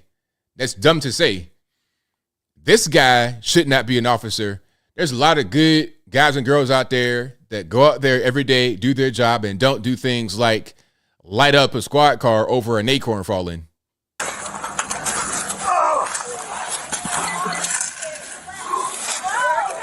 I don't know.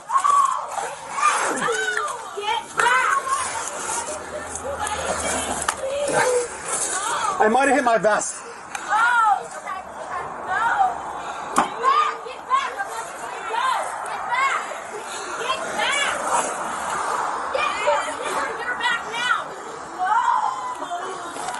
So yeah, but more of the video says he was not harmed in the incident, although he said he has been traumatized and scared to death. Of course.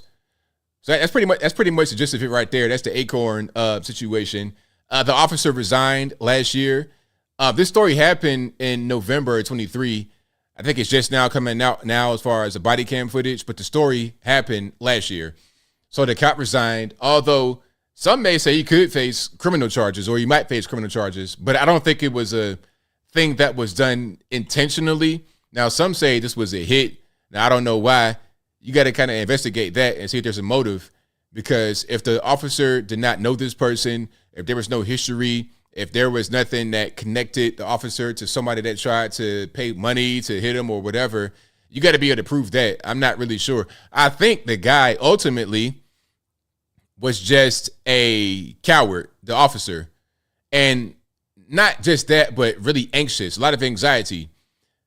Probably had really high anxiety on a thin thread to where any little thing could set him off.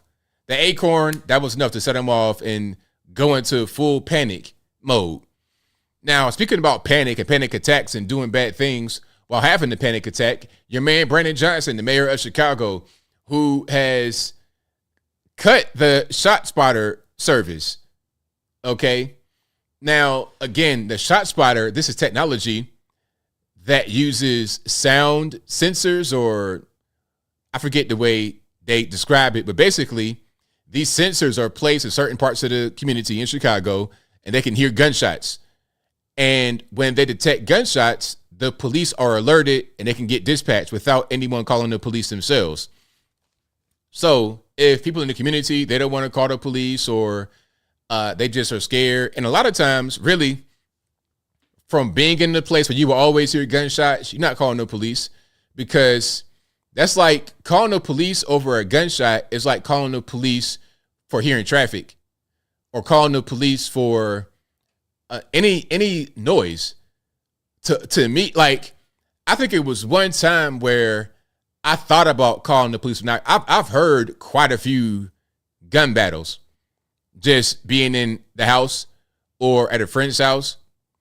And sometimes you can hear it every night. So it's like, what's the point in calling the police? They always shoot. What's new? Again, it's like calling the police for hearing traffic.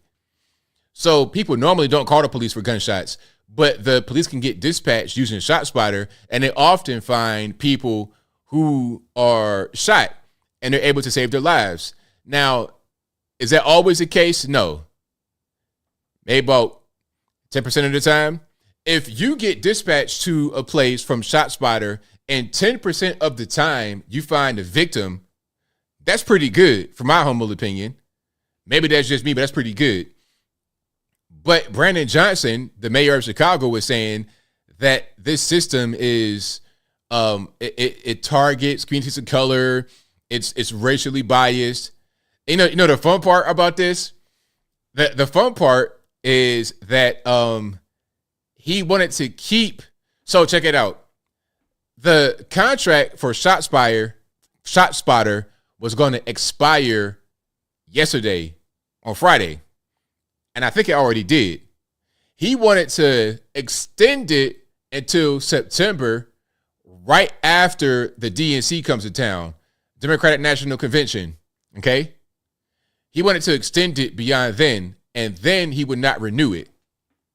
Now, Brandon Johnson, if the reason you don't want to extend ShotSpotter is because it's racist and it targets black folks, brown folks, or whatever, then why do you want to keep it one more day?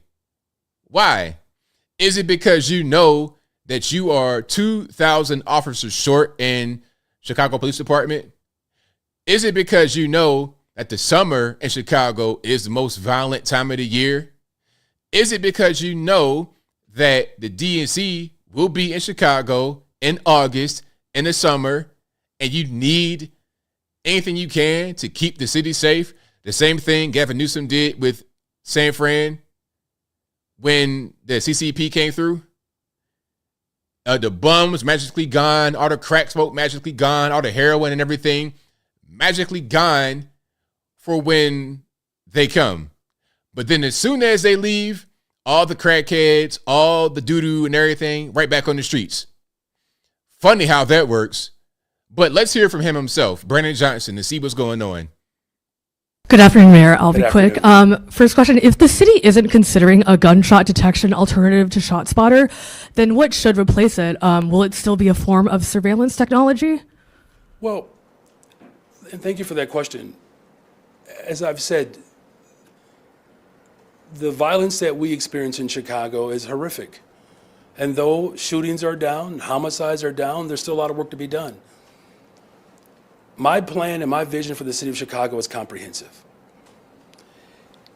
It's going to take more than what has been done to get to the results that I'm committed to see come to fruition. And so investing in gobbledygook. I hate, and I say that word strongly, H-A-T-E, hate politicians when they get into their gobbledygook bag of words to totally just not answer questions that are asked of them. And so investing in people is our best pathway forward.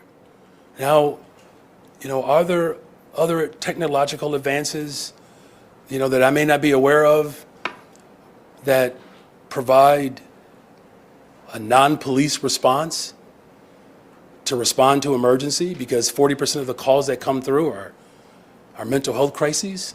Man, look. Okay, wait. Let's pause for a minute. That hair, you said it right there in the chat. The hair is ridiculous. Who said that? Shout out to you. That hair is terrible. How are you going to be 45 years old with a mohawk? Like, what are you going through in your life?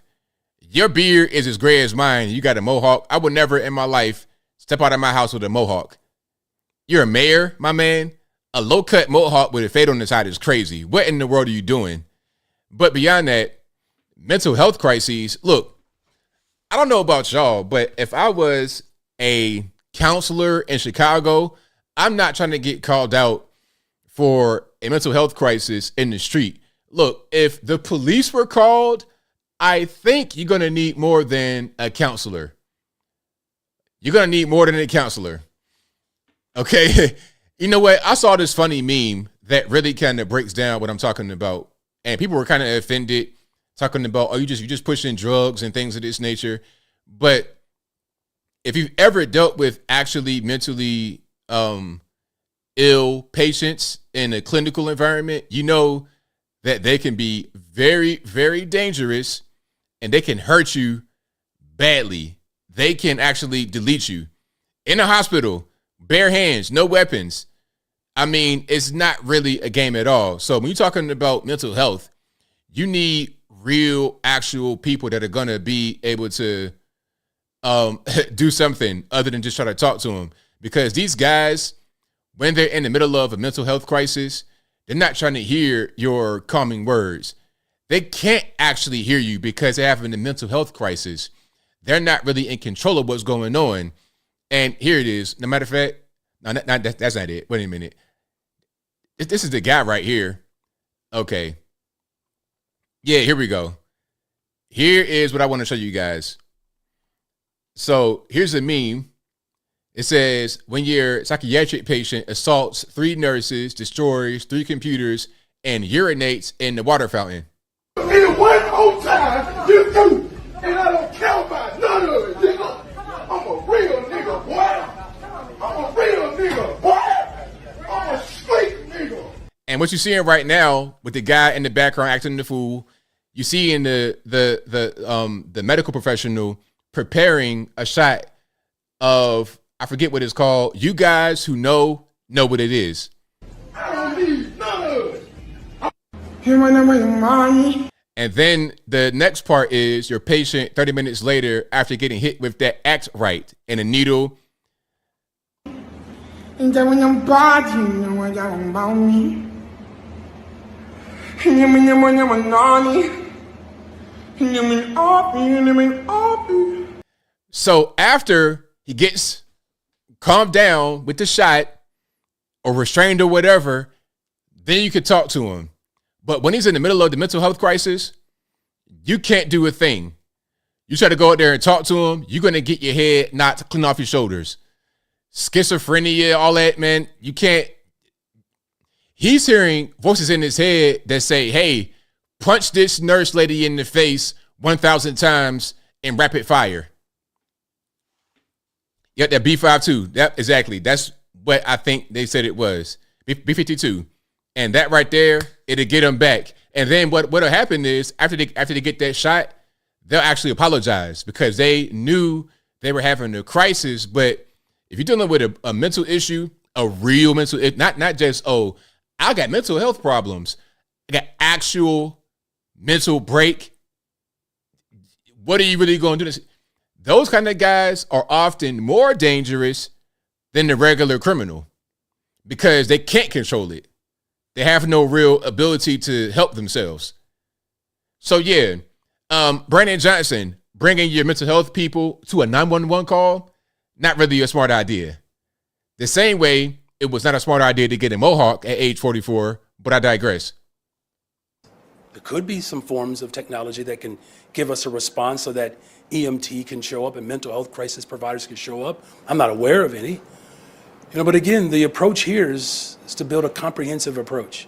And that's what we've done. And so I don't want us to fall into the trap and the behavior of old, where we only look at policing as the only form to build a better, stronger, safer Chicago. And on the subject, oh, sorry. No, it's your turn. Okay, so yeah, that was not really an answer to the question. Remember, the question was, okay, no more shot spotter, what are we going to do? Oh, we're going to invest in people. We're going to have counselors, mental health experts, because 40% of the calls involve mental health. These guys that have the mental breaks are often more dangerous than your regular gangbangers because they are not in control of their faculties. They just are violently aggressive and they can't stop it. So yeah, I'm not trying to go in that kind of environment without the proper security protocols. Now let's see what the community thinks of Brandon Johnson removing the safety measures. All right, let's check it out here. And why aren't the police coming out? ShotSpotter has given us that. Let's start from the top. The community keeps saying, why aren't the police coming out? ShotSpotter has given us that. We are glad that the mayor is moving us in a different direction. Mixed reactions to Mayor Brandon Johnson's decision not to renew the contract on the controversial ShotSpotter program. WGN's Jenna Barnes is joining us live tonight with more on this still developing story. Jenna? Yeah, Ray and Dina, Mayor Brandon Johnson campaigned on ending ShotSpotter. Some activists say it can lead to police violence, but there is pushback against the mayor's decision tonight. Some say he is taking away a life-saving tool from police. We need this ShotSpotter. Tina Hammond lives in Inglewood and has the ShotSpotter gunfire detection system on her block. I'm not going to say it makes me feel 100% safe, but just knowing that there are other things besides me or my neighbor calling 911, I just think that's very important. She joined a news conference alongside some alders outside a senior living community, denouncing Mayor Brandon Johnson's decision to end Chicago's contract with the company behind ShotSpotter. So the community that you say will be impacted negatively by keeping ShotSpotter are telling you the exact opposite. So what's the motivation behind doing this, Mr. Brandon Johnson? I don't really understand. Can you break it down to me like I'm 5 years old? Because I'm kind of lost. Chicago has spent nearly $50 million on the technology since 2018. At this senior building, I would constantly get calls about shootings. When they implemented ShotSpotter, those calls went down. Mayor Johnson is fulfilling a campaign promise by ending the city's use of the controversial system. A 2021 MacArthur Justice Center report found nearly 9 in 10 police deployments did not lead to evidence of gun-related crime. Critics say ShotSpotter leads to over-policing of marginalized communities. This is indeed a win for the city. We want to plan neighborhood by neighborhood with all our institutions, including the Chicago Police. This is a woke scarf. This is like some Palestinian alliance, I guess you would say, Palestinian resistance. And again, I repeat, I'm not against a ceasefire on both sides over there, but this is just him trying to tell you that he's woke.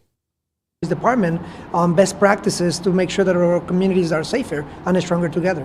The city saying in a statement, moving forward, the city of Chicago will deploy its resources on the most effective strategies and tactics proven to accelerate the current downward trend in violent crime.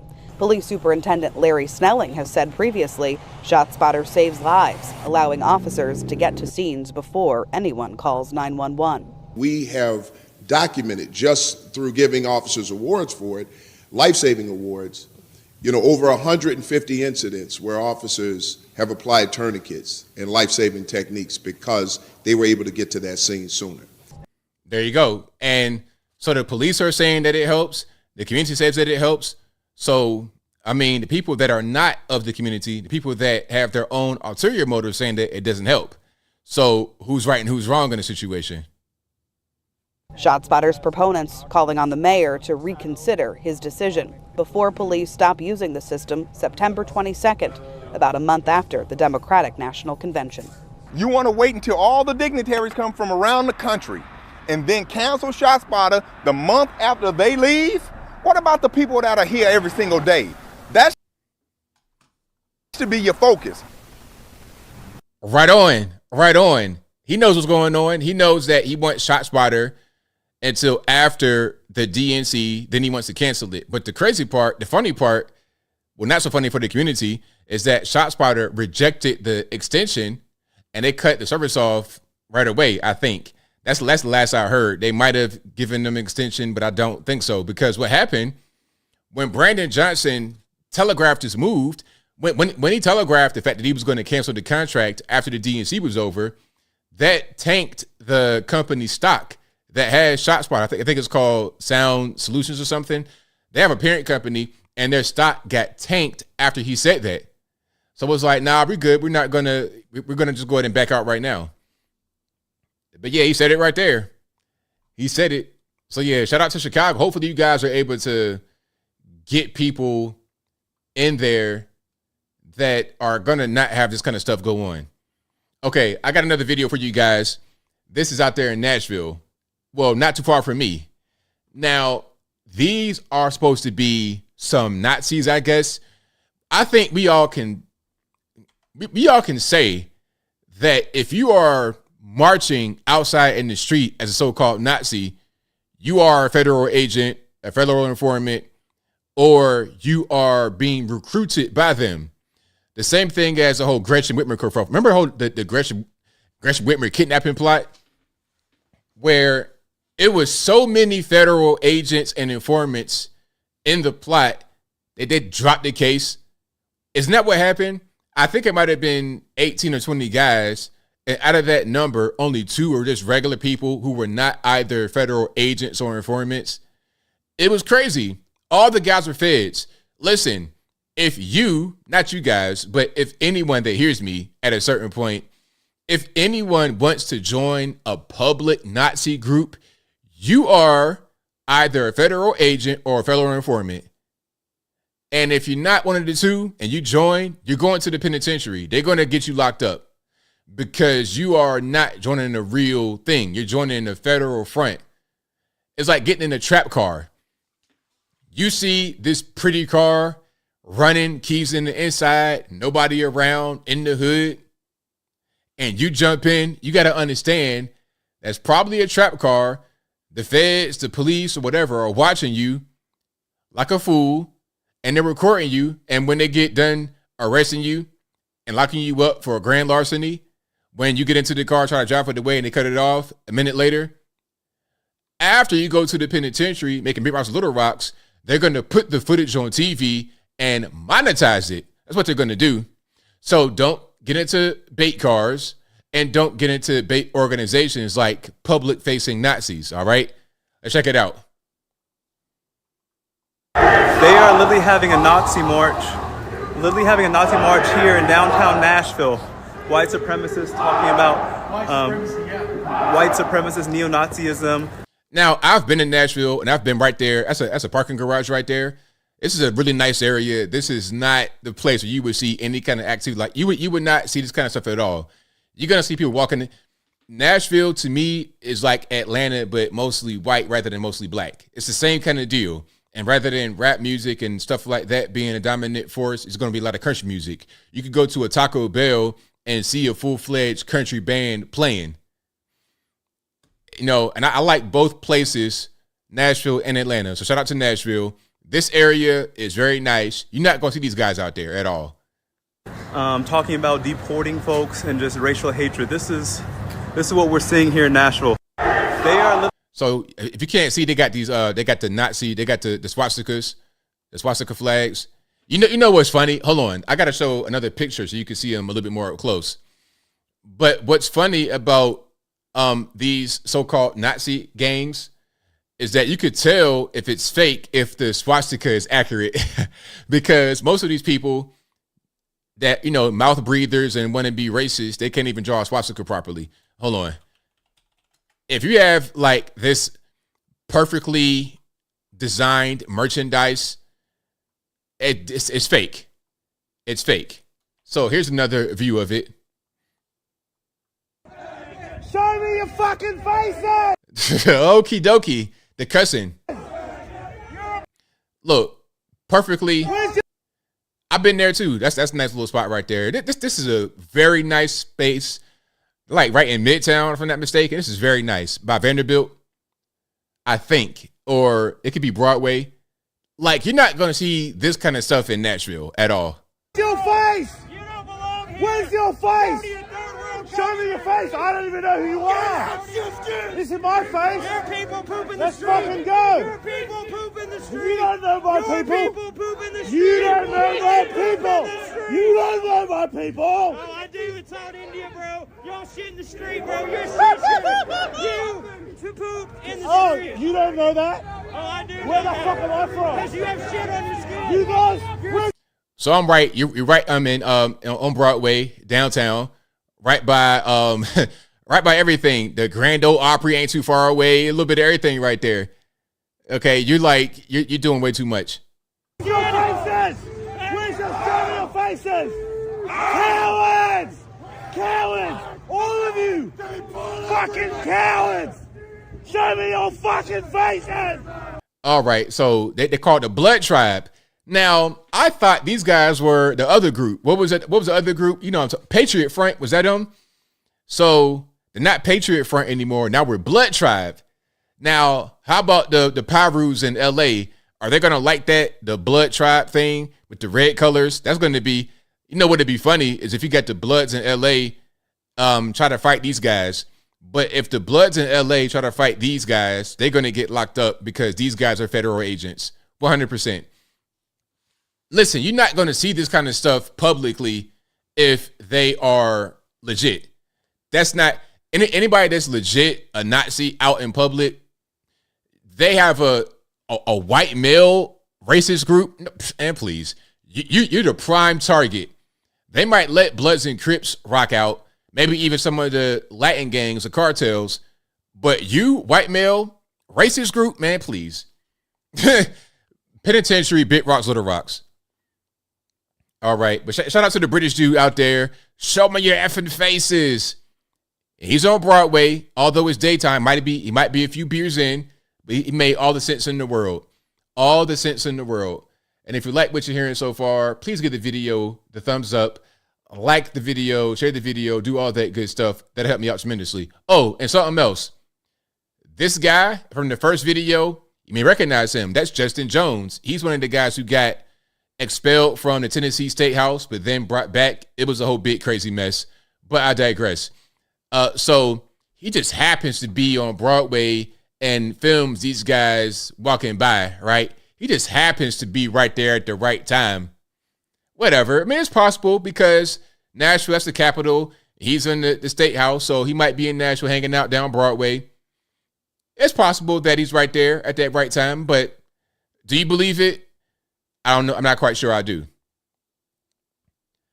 Anyway, we got calls to get to, and if you like what you're hearing so far, please give the video a thumbs up, like the video, share the video, do all that good stuff. That'll help me out tremendously.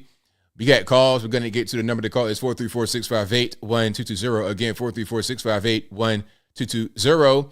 And first, we're going to get to the super chats. Then we'll get to the calls.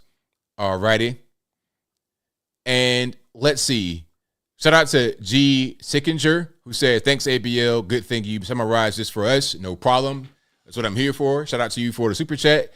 Thank you to Lothair, who says, why get mad at the DoorDasher because policy? I don't get it. I would have ordered from a different driver if that was the case. And plus, you're at home. If you get hurt, your own place, that's your mess up. I mean, at the end of the day, the Dasher did what she thought was right because of the policy. And the thing is, if she would have got fired for doing that, then who would care, right? She would, but nobody else would. Shout out to Kelly K, who says, U.S. Marshals just paid Fani a visit. Wow. And it's getting kind of hectic. It's getting kind of hectic. All righty. Hey, thank you to that Wagon Train. Wagon Train says, ABL, Great American, doing his part to inform us who work 65 hours a week. That's a lot of hours. 65 hours a week, that's quite a bit. Hey, I'm here for you guys. I just make things condensed. You know, I know time is very valuable, so thank you for recognizing that I try to condense things for you and respect your time. You know, I don't like talking too much in my regular videos, and make them be beyond 15 minutes. I want to keep it like 8 to 10 minutes so I can get all the information out in a clear and concise way. And then if you want more information, that's why I have the website. I can give you links and articles so you can read further if you have time. But for your time's sake, I give you a nice summarized video of what's happening. Thank you to Kelly K, who says, by long-term New York families, they mean illegal families. Wow. Thank you to Carol Denson, who says, you don't understand that squirrel was strapped with the acorn, huh? That was crazy. Imagine an acorn hitting your car and your anxiety is so wound up, because I think that's what happened. A lot of anxiety wound up and it took one little thing to make it snap. And that thing that made it snap was an acorn. Imagine your anxiety is wound up so tight, an acorn falling on the roof of your vehicle made you think that you had been shot and you heard gunfire. I mean, thinking that it was a gunshot is bad enough, but then to think that you got shot is, I'm hit. With what, sir? Air? With another acorn? With the wind? Water? What happened? Think of the Z ? Who says he didn't miss cop cars have ballistic panels. Think it to TSMS Space, who says, I want to know if there's a way to investigate the officer might have been throwing the acorn. If the officer threw the acorn, it's possible. I mean, an officer could have thrown the acorn at the vehicle. But either way, if an officer threw the acorn, if the squirrel did it, if it fell from the tree, his reaction was just out of control. Thank you to Blue Baggins, who says, shooting at acorns, thinking he got hit. This guy's high as a kite. Thank you to Ron Henderson, who says, I wish our subways look as clean and orderly like USSR. Yeah, I mean, good luck with that. Good luck with that. I mean, grocery stores and everything. Actually, I want to show a little bit of that grocery store action. Yeah, I'm going to show a little bit of that, although I don't have a lot of time. Let me see if I can pull it up right quick for you guys, because I did have that queued up. But one thing about the grocery stores that I want to show you is that the things that we have happening over here with the items being locked up, deodorant being locked up, jeans being locked up. You're talking about Walmart Old Glory jeans being locked up. Now, where the wheels don't move, they lock on the grocery cart. I mean, the store looks nice and clean, fresh bread. And one thing I was saying before, you probably have much better food over there. Much better food. Because really, when you're talking about bread, it should only be 4 ingredients, right? Just 4 ingredients, but there's so many other ingredients added into the mix because they want to keep the food fresh for longer, improve the shelf life, which means to increase the profit. It's not as profitable to bake bread fresh in the grocery store and sell it en masse as it is to do the Wonder Bread cake thing. Because ultimately, if you're eating white Wonder Bread, you're eating cake. People that come from overseas and they come to the U.S. and they eat our bread, like our regular loaf of bread, the white bread, it's so sweet, it's like a piece of cake. You know, our regular bread to them is just not even the same thing. So over there in Russia is much different. But it looks, you got all these items and not locked up, things are just available. It's cool, it's good. You know, that looks very clean, very orderly, nice selection, not too much, not too little. It looks nice in the way it should be. Check out of a grocery store and you've got gum, razor blades, and candy. Actually, they hide the razor blades because we steal them. But these are all seem to be Western products: Mars, Twix, Snickers, Milky Way, Bounty, and it was so much cheaper. So let me just skip to the end here. So Tucker and his crew were buying food for the week out there in Russia, and they compared it with what they would buy back in America. They bought similar items what they would buy in America.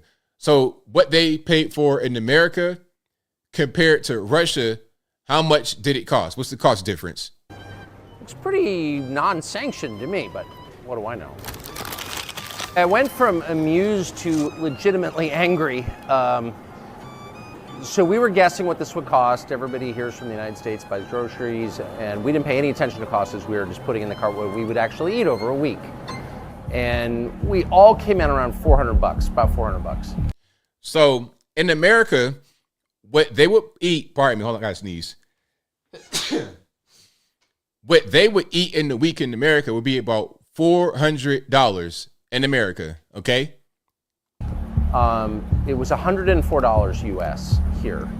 $104 in Russia for the same items or very similar to what they will buy in the US for food for a week. $104 US. And that's when you start to realize that ideology maybe doesn't matter as much as you thought. Corruption. If you take people's standard of living and you tank it through filth and crime and inflation, and they literally can't buy the groceries they want, At that point, maybe it matters less what you say or whether you're a good person or a bad person. You're wrecking people's lives in their country, and that's what our leaders have done to us. That's all facts, Tucker. And hey, for you guys that bless me, thank y'all for that. I really appreciate for the sneeze and all that. But yeah, I mean, $400 for food for a week. That makes sense. If you're buying food for yourself for 7 days a week, no eating out, you're just buying groceries, that's about right. If you're not really trying to penny pinch, you're not really trying to save money, you're just throwing whatever you want in the cart, you can spend less in America. But I'm going to ask you guys, if you guys buy groceries and you cook every day, that's the key, or you have at best prepackaged items, you may just eat cold or whatever it is. If you eat food from the grocery store 7 days a week and you go grocery shopping, how much do you spend on groceries? Or if you don't buy from the store every week as far as your groceries and you might eat out twice a week or whatever, how much do you spend on food, including groceries and eating out per week? Let me know the number. Is it 200, 300, 400, 500, 600? How much do you spend? Oh, Joe says in Canada, I paid $104 just to look at the merchandise. Plus, I have to bring my own groceries, though. Exactly. Yeah, because the thing about it is, a lot of times we may buy groceries and not even really know how much we're spending. We're not even really sure how much we're spending. We just kind of buy things and hope we can afford it. Then it says $100 a week on just me, no eating out. You're doing very good. Hello Fresh, $115 a week, very good. You spend $400, Green Eyed Lady. Ojo says $1,000 a month, easy. So you talking about what, like $250 a week? Les says I spend $380 a week on groceries. Now, is that for you, also for your kids and everything? That's a lot of money. Good night. Way to road, $150 to $200. Jay Greer says $100. Latina girl, $150, but only for two. It's a pretty good prices in here. $100, $150, pretty good. GS says $300 a week. Memphis says $400 for a family of 5. Very good. Very, very good. All right. Amrock says you spend $165 for 2 people tonight. Oh, you spent that much at a restaurant, like going out to eat? Yeah, I can see how that can add up. And also, where do you guys buy your food? And are you buying organic? Like, what are you doing to be able to afford that kind of price? All right, but that was Tucker in Russia at the grocery store. I showed that to show the contrast between their stores and our stores, and also the price. All right, let's keep on rocking here. I got super chats that I need to get through. We're gonna get to the calls. I think the Lothair says, come bring back ShotSpotter. I definitely want to lower the property tax off my area, and I don't want to pay that high rent. Thank you to Blue Baggins, who says, funny you say that. I lived in Nashville for years, and I always said it was like Atlanta for white people. Exactly. You know it. You know I'm telling the exact right thing. Shout out to you, boss. Thank you to Christian Gunnut 2001, who says, only a useful idiot would join a public you-know-what group. Exactly. 100%. And going back to my man Blue Baggins, he said white people. You know, I wanted to correct that because that's a pretty important piece of information. But if you like what you're hearing so far, please give the video a thumbs up, like the video, share the video, do all that good stuff. That'll help me out tremendously. All right, time for the calls. You guys know the drill. The number to call, 434-658-1220. Again, 434-658-1220. I started a little bit late today, so I'll stay a little bit longer. And it's not my fault. Not blaming the white man, but blaming YouTube not wanting to let me start my stream for some reason. So, yeah, I will blame YouTube for that. But the number to call, 434-658-1220. Let's get rocking and rolling. And here we go. Let's go. 860, you're on the line. Who am I speaking to? Hey, Bill. It's F&A Ranger Xbox. How you doing, brother? Oh, well, how about yourself? Oh, pretty good. I just wanted to touch on the grocery stores in Russia. Yes. Oh, yeah, definitely. They're nice, clean, and seriously, when I was at the Marriott in Irkutsk, Siberia, I literally went to the grocery store one day and bought a loaf of fresh baked bread and butter and just sat in my hotel room on a Sunday eating bread with butter. It was just so good. I bet it was. Eating real bread. It was awesome. But yes, the grocery stores are like that. Moscow is a beautiful city. It's reminiscent of, when that evil, mean person, Rudy Giuliani, made, put the Big Apple on the map and made New York safe and clean, where decent folk could walk in and tourists from all over the world could come and spend money, and the city thrived. The arts thrived. Everything thrived. Now it's just one big cesspool. Right on. Well, I'm going to leave you with that, ABL. God bless America. People, let's get our country back. Thank you, Anthony. You have a good night. Great show. Thank you for the call, man. Appreciate you.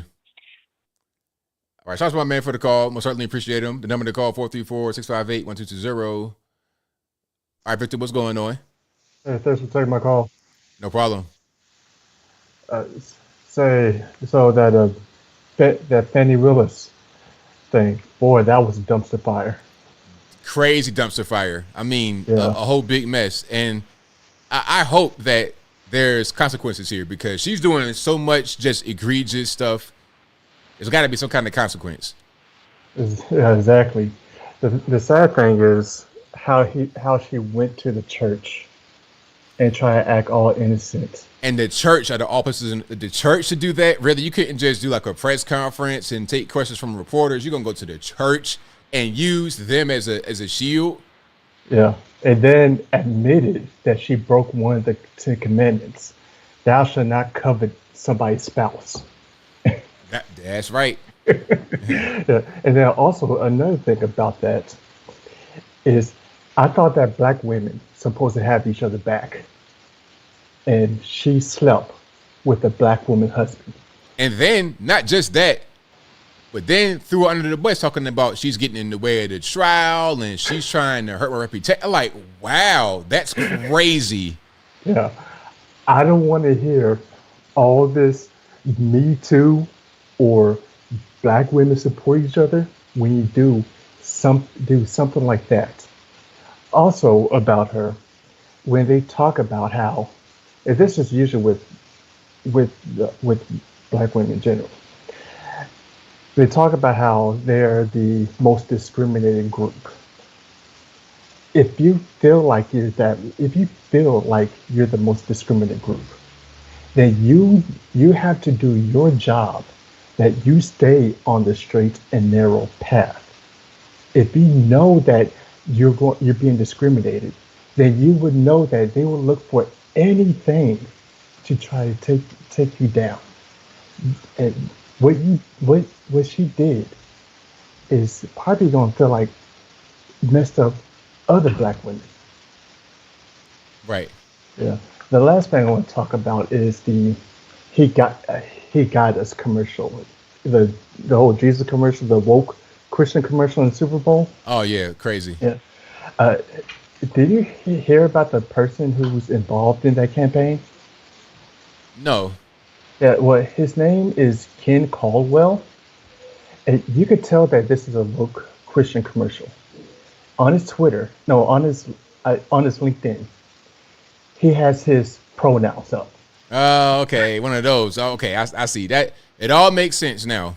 Yeah. So anyway, the thing is about what the problem is, and this is what the problem with a lot of the progressive Christian movements, how they really muddy the message. The whole washing the feet, I don't have a problem with the washing the feet, because it shows the sign of service. That's what Jesus Christ taught his apostles. In order to be a great leader, you have to serve each other and serve others.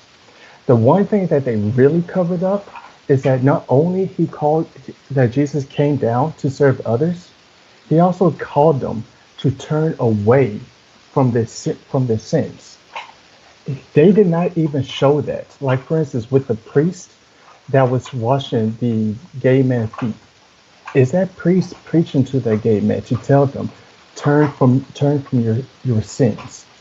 The thing about the progressive Christianity that is I really disagree with is that you tell these people that, oh, Jesus loved you. You could be whoever you are and love you. No, that's not what love truly is. Love is you willing the person to do better. And yes, Jesus loved you, but Jesus also told you that please turn away and you could be better than who you are. Thanks for taking my call. Thanks for the call, man. Definitely appreciate you. Bye. Fantastic call. Right on. It wasn't about, I'm going to take you how you are. I'm not going to say anything. I'm not going to judge you. It's turn away from sin. Go the other direction. That's what it's about. So shout out to my man Victor for the call. Let's go to, who am I speaking to? 617, you on the line? Caller, can you hear me? 617? Oh, I guess it didn't. Okay, here we go. Caller, can you hear me? Are you on the line? 617? Hey, how you doing? It's all good, man. What's going on? I just have a few comments concerning about the video from Tucker Carlson that was in the store. Okay. I don't know what he was trying to say. I mean, I guess he was saying that when our leaders put inflation on us, but what Tucker Carlson doesn't tell you, the United States is the country with the lowest inflation after the supply chain problem when countries start reopening from COVID. It doesn't tell you that, right? Other thing that Tucker Carlson doesn't tell you, obviously, he said it was $100. I spent over $400 here. Of course, the cost of living in America is higher than in Russia. So if it costs more, obviously, to the farmers here, people, the pickers, even that someone they pay them on their minimum wage, costs more, because it's been way much more than in Russia. United States produce more goods than Russia. He forgot to tell you that. And also, what he forgot to tell you is that the median income in America is $4,800 a month versus Russia is $750 a month, and less than 50% earn that money. Okay, so what's excuse me, what's the cost of living in Moscow specifically? The medium, no, I don't know about I haven't done research on the cost of living, but I could tell you this. He say because Moscow is one of the most expensive cities, so you could find an apartment from $400 to $600. They don't have the fancy apartment that we have here. So the question was, because you're talking about like the cost of living and all that kind of stuff. You got to understand that some parts of Russia are very, very poor and remote, like Siberia and whatnot. It's a little bit different than Moscow. So, like, what's Moscow like? Because he was in Moscow buying food, not in Siberia somewhere. So, I like to get that answer. Okay, so what can you buy with $900 in Moscow? If the rent is $400, food is $100. I don't know how will it be gas and electricity and car. So pretty much that's the medium. That's not the minimum wage. The minimum wage is like $200 a month. Okay. And there's not a lot of working opportunities like in the United States. So why he will say things like that? So minimum. So wait a minute. So what are you saying? Are you saying that what Tucker said was false? That people are not able to pay? Like, well, no. What are you saying? True about the numbers. Of course, we pay more for food here because it costs more to transport it, costs more to pick it up. It's more expensive, but we have more. The earning income here is way much higher than in Russia. But also what Tucker, excuse me. Well, see, also what Tucker said was that there are sanctions on Russia from the West that are supposed to drive up these prices and make it difficult for them to be able to have certain things. But obviously, the sanctions have not really impacted them that much. And then also, excuse me, not done. And then also, there was the image of the Cold War USSR grocery store in Russia that was bare and no products and things of this nature. And a lot of Americans think it's still that way out there right now, but it's not that way right now. Things have improved since then, and the sanctions have not brought it back to that level under USSR. So that is also what he said. So the Russia and USSR, they are two different things. I understand that. That's my point is that a lot of Americans have not seen new images of Russia all they saw was the old USSR, and they think that it's like that today, and it's not. So that was part of the reason why he did this, to show an updated version of what it's like in a Russian grocery store, and also how much it costs, and also that the sanctions have not really hurt them that much. Because they're doing business with China. China is one of the largest export for food and those type of goods. So, the United States, the only one, the largest exporter in that sense, that they have the sanctions on. And also Russia is going around them when it comes to the banking industry. So it's not going to really hurt them that much. But Tucker Carlson didn't tell you that more than 5 million young men and women have left Russia looking for asylum in Latvia, Slovenia, Poland. They live in Russia.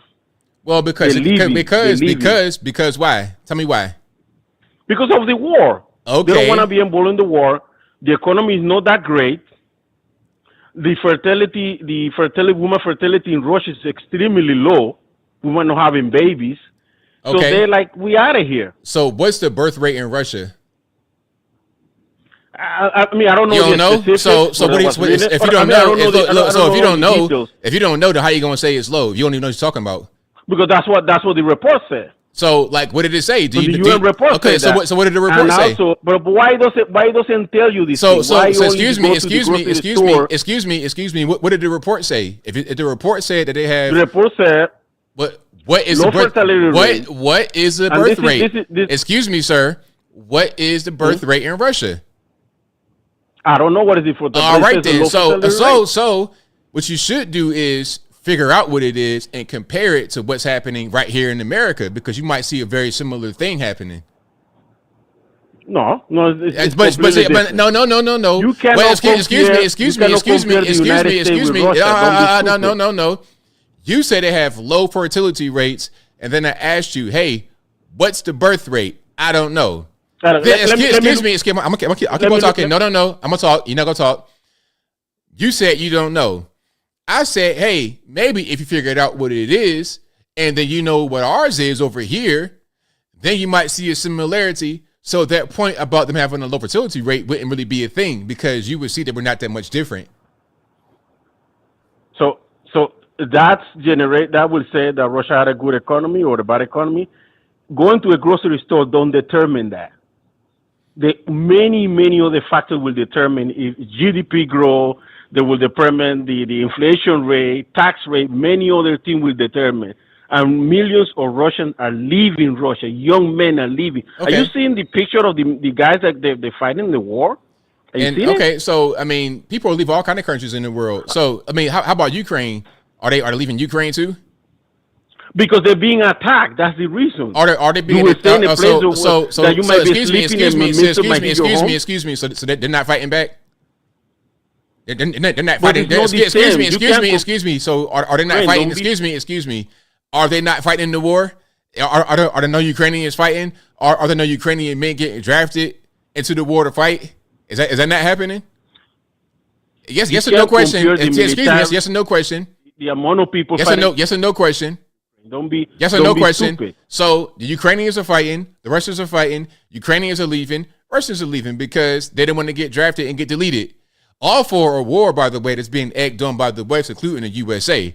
That's really the problem. It's not even about Ukraine and Russia. It's about the West fighting the proxy war to try and weaken Russia. Now, excuse me. Why would we need to fight this proxy war in Russia if their economy was so weak and there's such a low fertility rate and they're not really a player in the world circle? Why do all that? For what? If they're no threat, like, are they a threat at all? Are they why must they be the enemy here?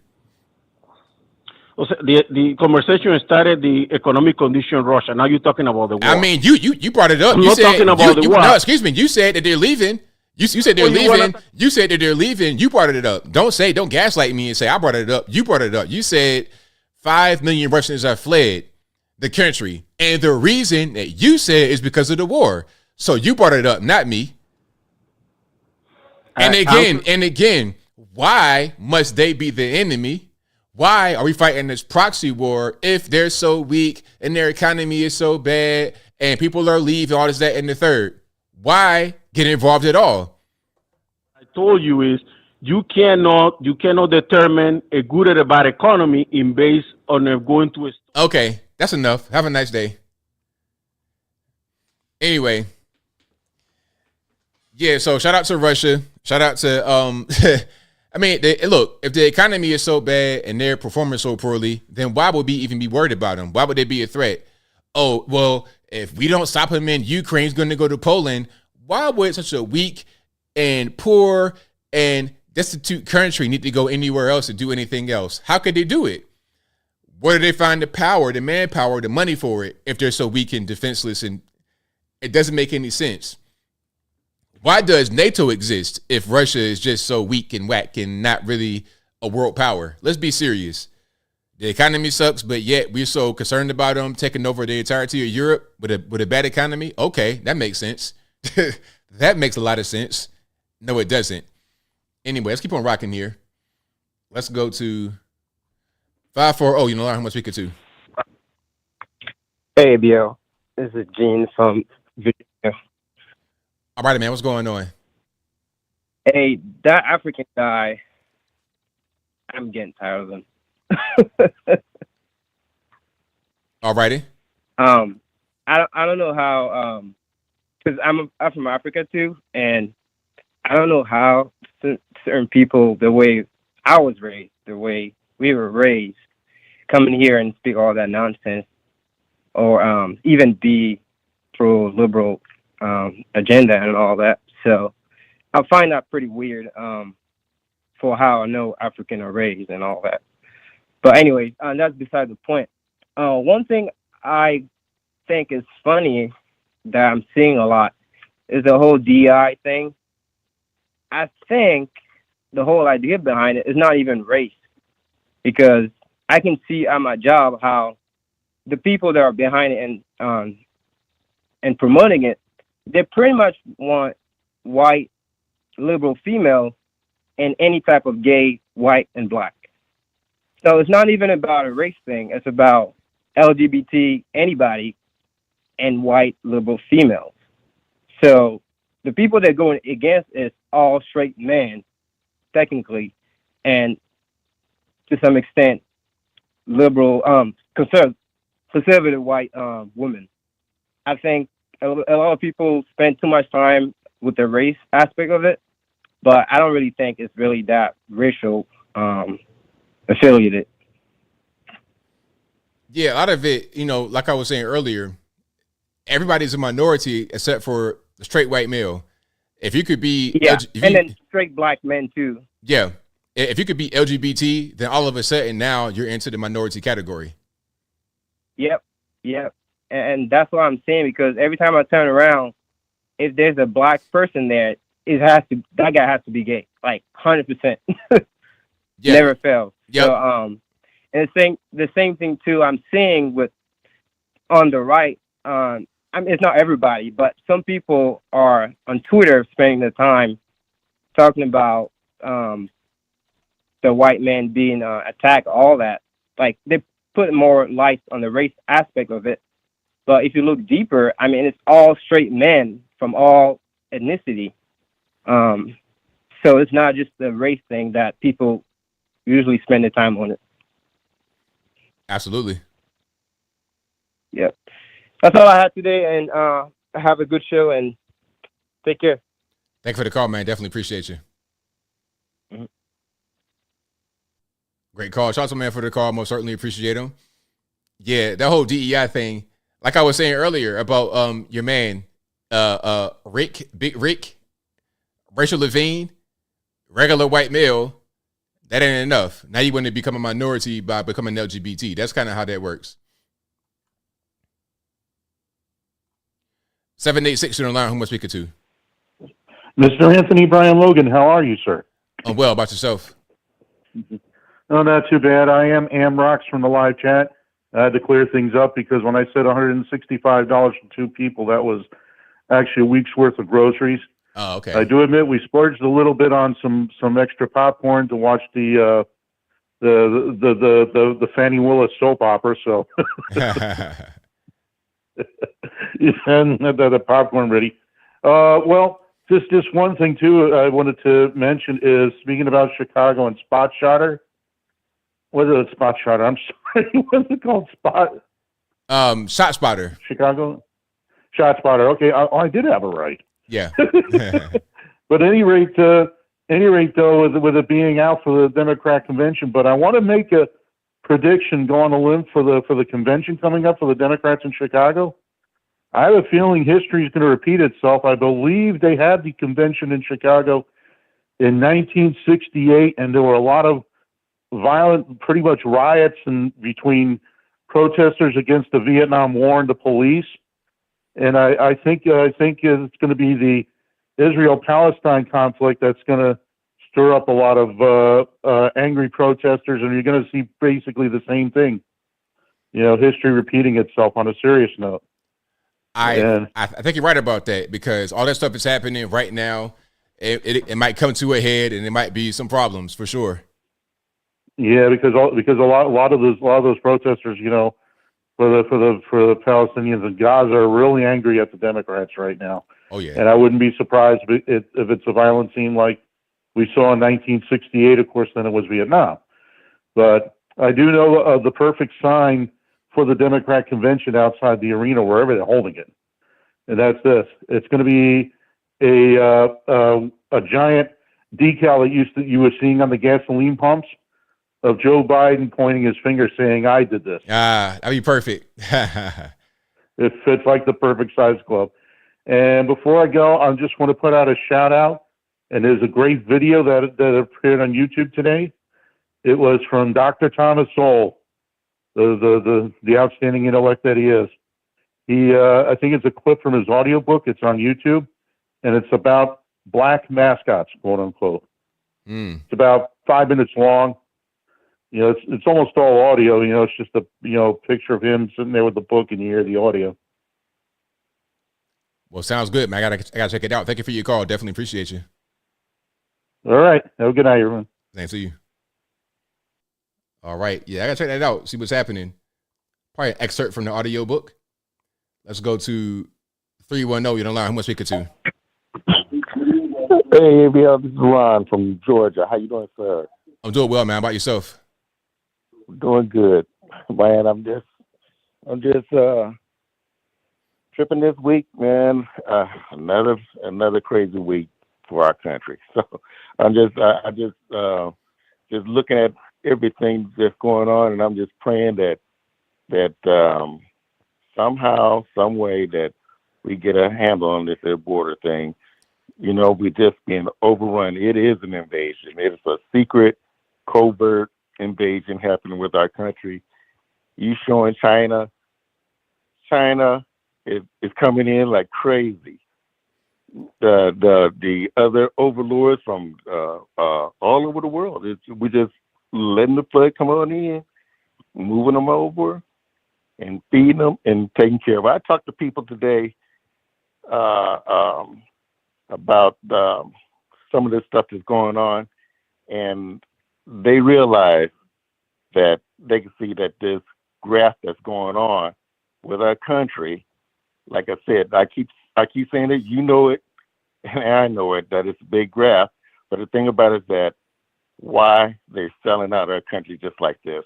And the thing about it is that the people are so blind, so caught up within themselves, doing all these vicious, ludicrous stuff, demonic things that they're doing to themselves, and hurting our country just like that.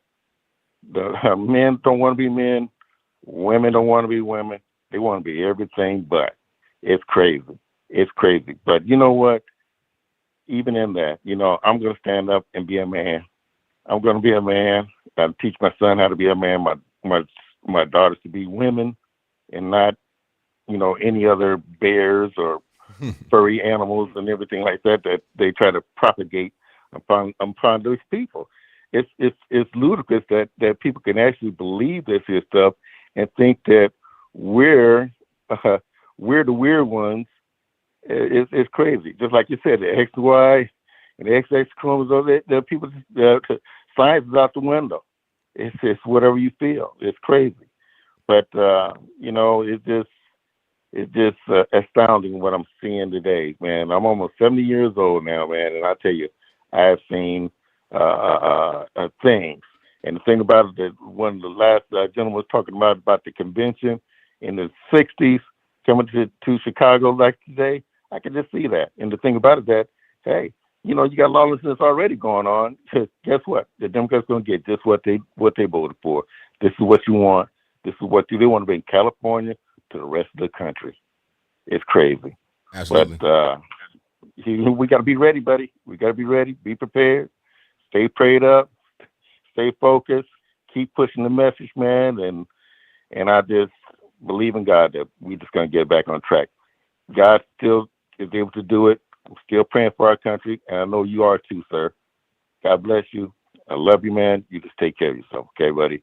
Right on, man. Thank you for your call. Definitely appreciate you. All right, then.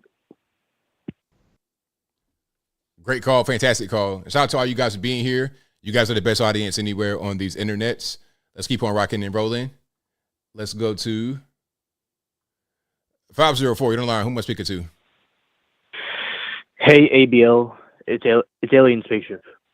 All right, man. What's happening?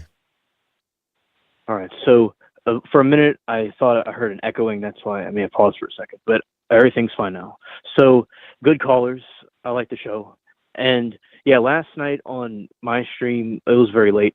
They were telling me about the acorn thing hitting the car, and the police thought it was a gunshot. And yeah, that was really unbelievable.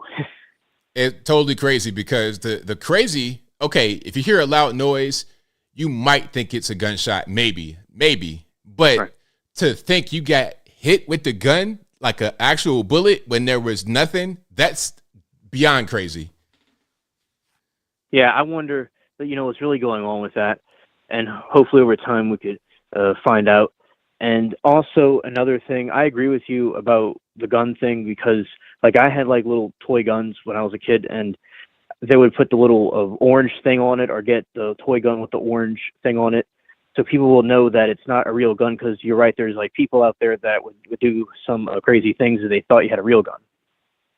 Right, exactly. And, it's not even about, like I was saying, the police. It's about just regular people. You never know who may think you're a threat and decide to, put their gun on you, their real gun, and do something to you. So it was always about just respecting just the reality of life. And you don't want to put yourself in a bad situation. Exactly. I agree. And also the police do help the hood and anywhere in the city, anywhere. And it's like the people in those communities want to have a safe place and to live their lives and do regular things.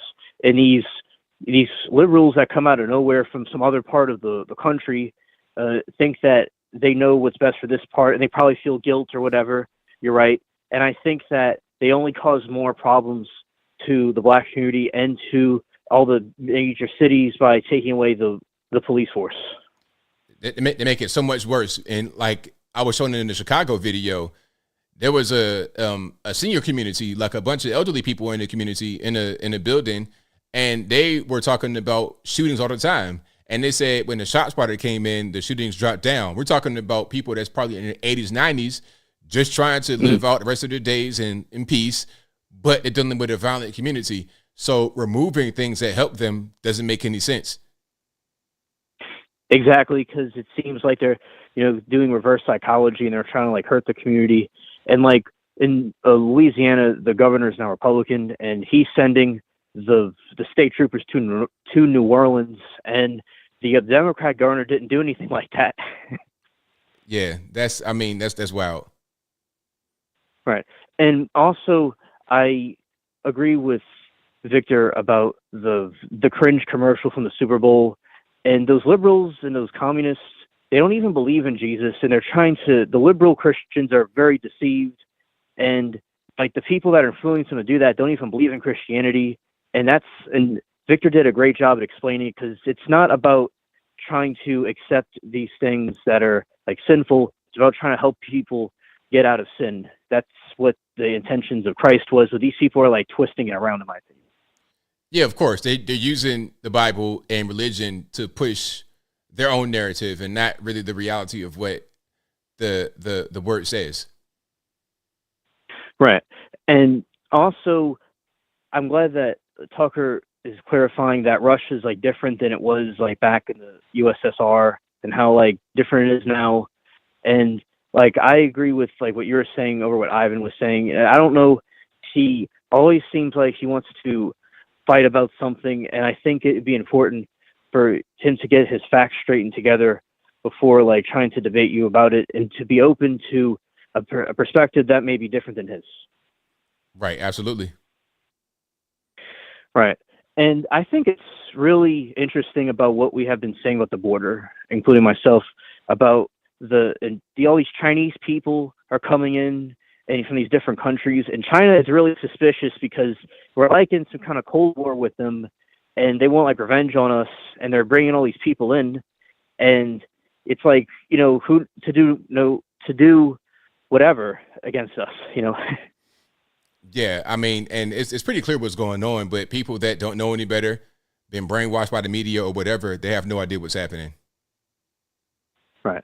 Okay, ABL, that's all I have to say. Thank you for taking my call. Thank you for the call. Definitely appreciate you. Okay, bye. All right. Great call. Let's keep on rocking and rolling. I took a few more here because I was a little bit late today. So y'all hang tight, please. Let's go to 386 on the line. Who am I speaking to? Hey, ABL, what's happening? It's Tony in Florida. It's raining 6587. How you doing? Everything's all right. About yourself? Yeah, pretty good. Driving home, it's raining as usual here in Florida. Just really wanted to call and give you a big thank you for everything you've done for all of us out here. I believe you're a big part of why news is failing, and how everything in the mainstream media is now being outlined and shown for everybody to see. Well, thank you for that. I think that it's time for the old media to go away. They've outlived their purpose. They become more of a propaganda arm of a political party, and that's not what they should be. They should be about reporting the truth. Exactly. You're absolutely right, man. Yeah, I mean, in a way, thank God for the pandemic, because it gave people things to do and things to look into, and I just want to say thank you for everything you've done, man. I've been watching a long time, and I've watched you grow, and you and Tatum and many others, Diva Fry, Tucker Carlson, everything. I've watched it all happen, man. I'm just glad that this has happened, and it's a good thing Elon took over Twitter and gave everybody an avenue to really see what's happening out there in the world. Absolutely. Awesome, man. That's all I wanted to say. Much love from Florida. Thank you for the call. Definitely appreciate you. Yeah, man. All right. Shout out to the Florida call. And let's keep on rocking here. All right. Skype caller, who am I speaking to? Hello, ABL. Yes, indeed. Oh, hi, mate. It's Danny. Thanks for taking my call. How you doing, buddy? I'm doing well, man. About yourself?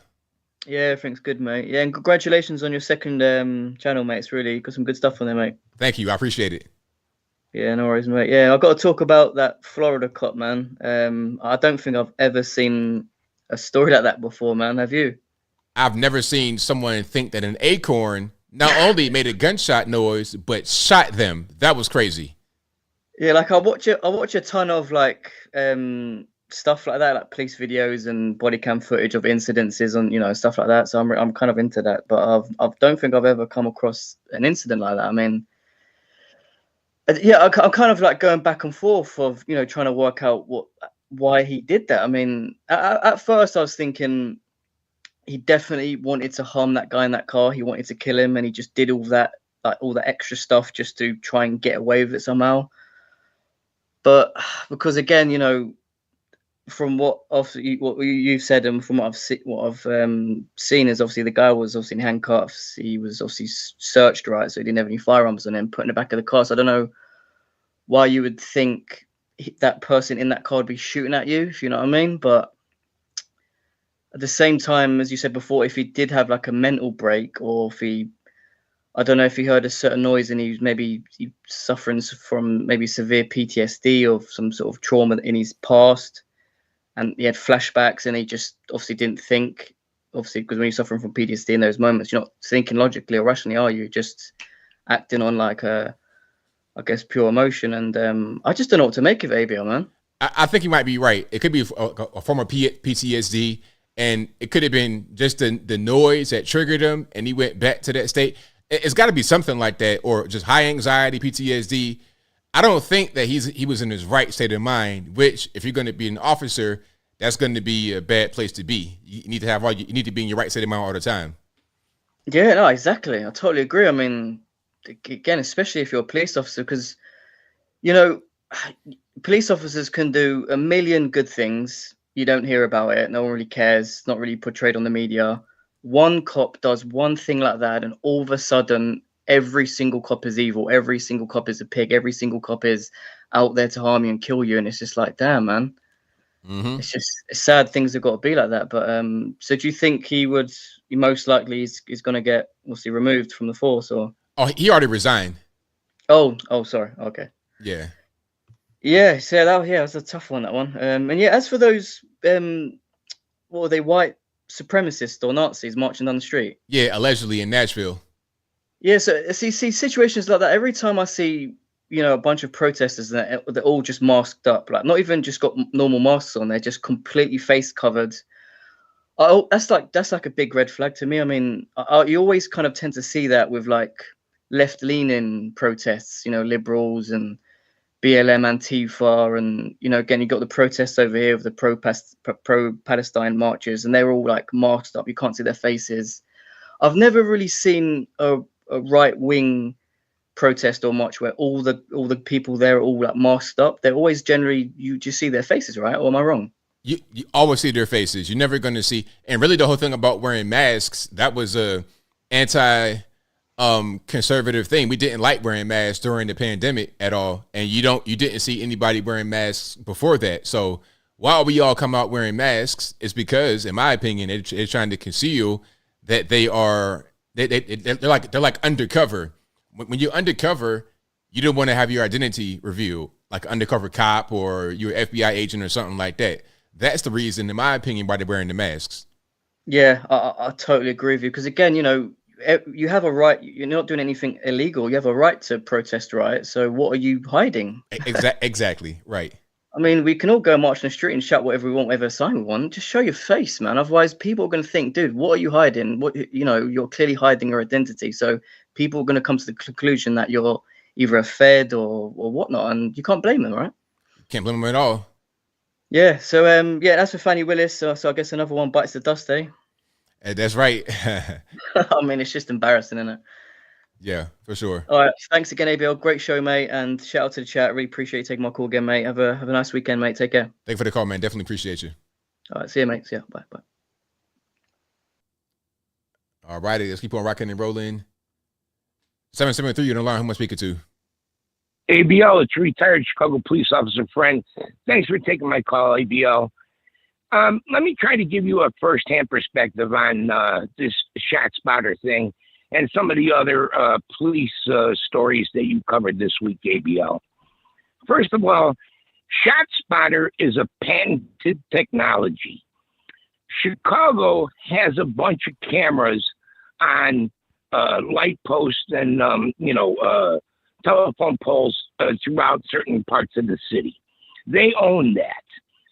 There's 22 police districts or 22 police stations in Chicago, and now all of them are equipped with a camera room where the police, there's 2 coppers in the camera room at each district usually, and in these camera rooms, the police have access to all these cameras throughout the city, especially the district that they happen to be working in. So what happens is, and I've been in the room when this has happened, a lot of times there's a shooting, a shot goes off. If that particular area has a shot spotter or a camera that the shot spotter picks up that shot, it turns the camera to the area where the shot came from, and it alerts the camera guy, hey, stop looking what you're looking at and look at this. A shot went off.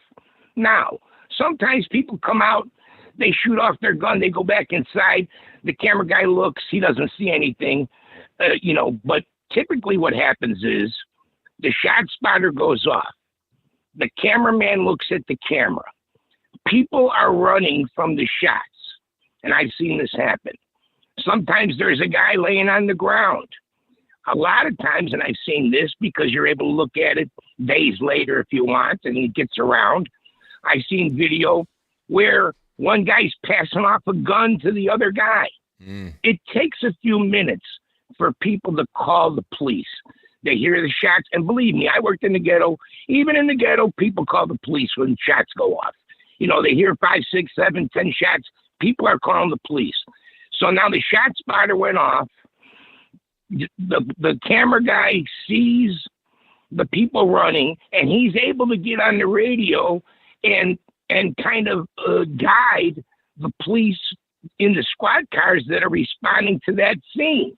They'll say, it looks like there's a guy in a red shirt laying lifeless in the street, and the guy a guy in a yellow shirt put a gun underneath the 1956 Chevy or whatever it is.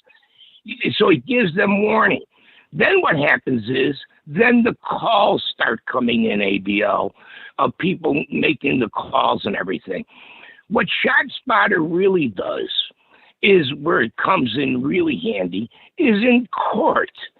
It convicts and locks people up, because sometimes it shows the shooting as it's happening, or it shows a guy, he take one shot and it shows a guy walking over and shooting the guy 3 more times, and it convicts him in court. Now that's why ShotSpotter, it's patented, and they lease for hundreds of thousands, if not millions of dollars to these cities. That's a tool that helps us. We'll still have cameras, but then we're waiting on the calls. Well, the guy's already been shot. The people have already gotten their cars and disappeared. You don't have that, immediate response that the camera gives you. You don't have that immediate response that the ShotSpotter gives you. So they're taking away a tool. And I know why, because Mayor Brandon doesn't like the police. He thinks the police are the problem. He thinks the police create the violence. That's the leftist mindset.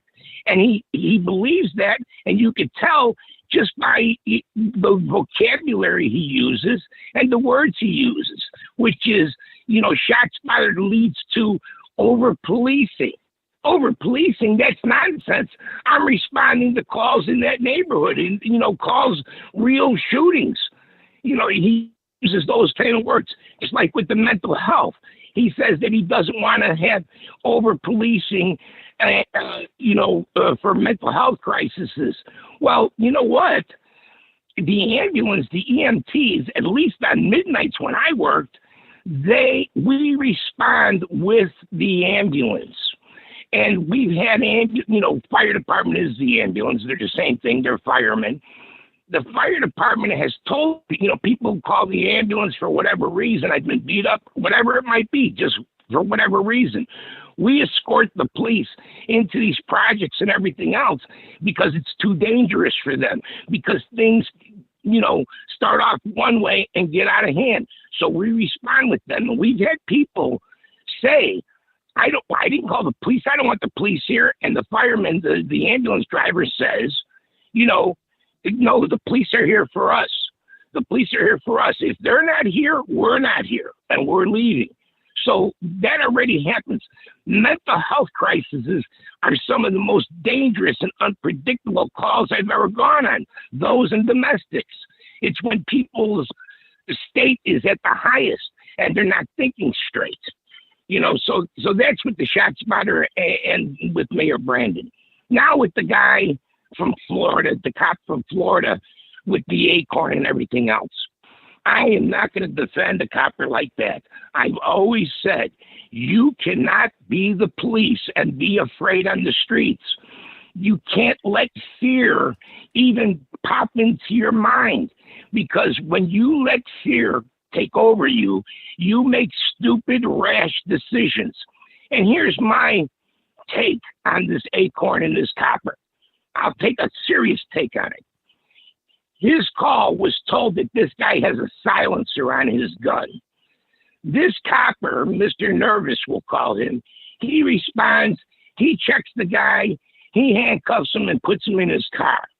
Then he hears this acorn. Because he's so agitated and excited, he thinks it's the silencer weapon being shot because, you know, a silencer, I've been around when a silencer goes off, it has a certain sound. Maybe the way the acorn hit his car, in his mind, oh, I'm being shot at. Also, ABL, I'm trained on firearms. I have shot my 9mm weapon before. Have you ever been hit by your own shell casing coming out of the gun? It is white hot. I've had that hit my neck or go down my shirt. It is hot. It's like being,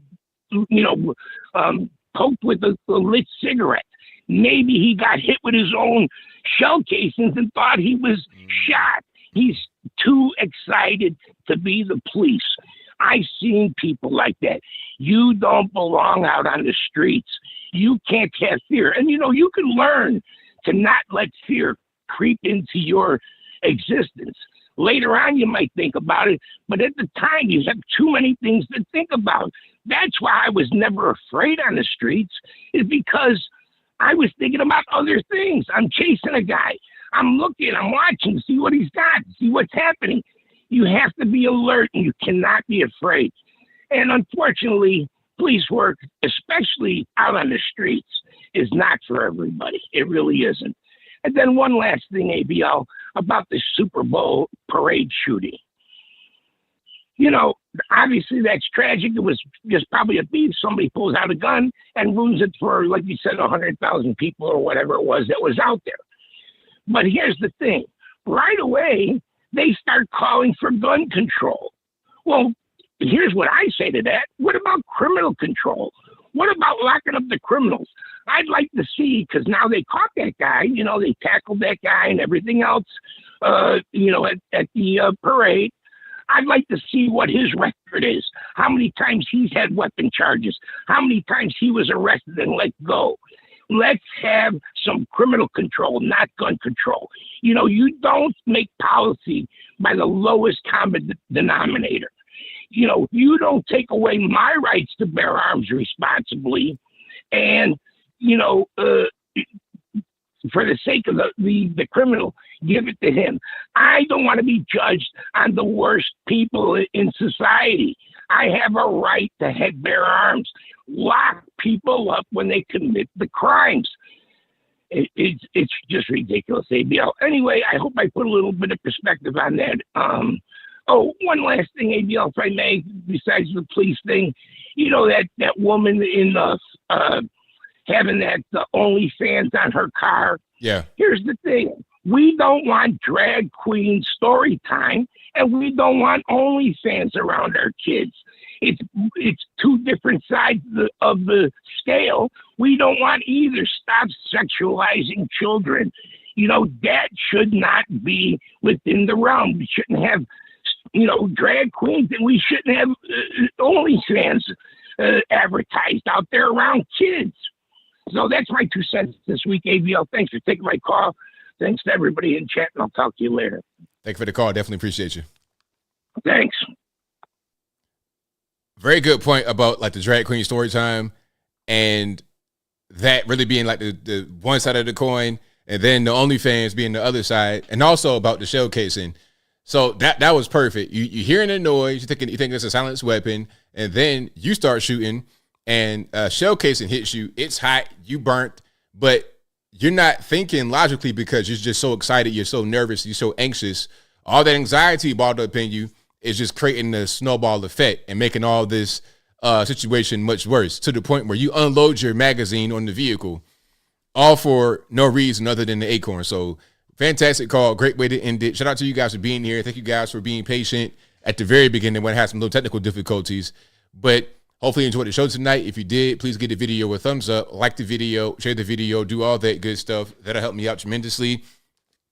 And shout out to all you guys for watching, retweeting, super chatting. I really, really appreciate you. Could not do the show without you. I'll be back, same bat time, same bat place, 8 p.m. on Wednesday, Eastern Standard Time, to right around right now, 11 p.m. Eastern Standard Time. And also, shout out to everybody, all the mods, keeping the trolls in check. Shout out to everybody for doing what you do. Couldn't do the show without you.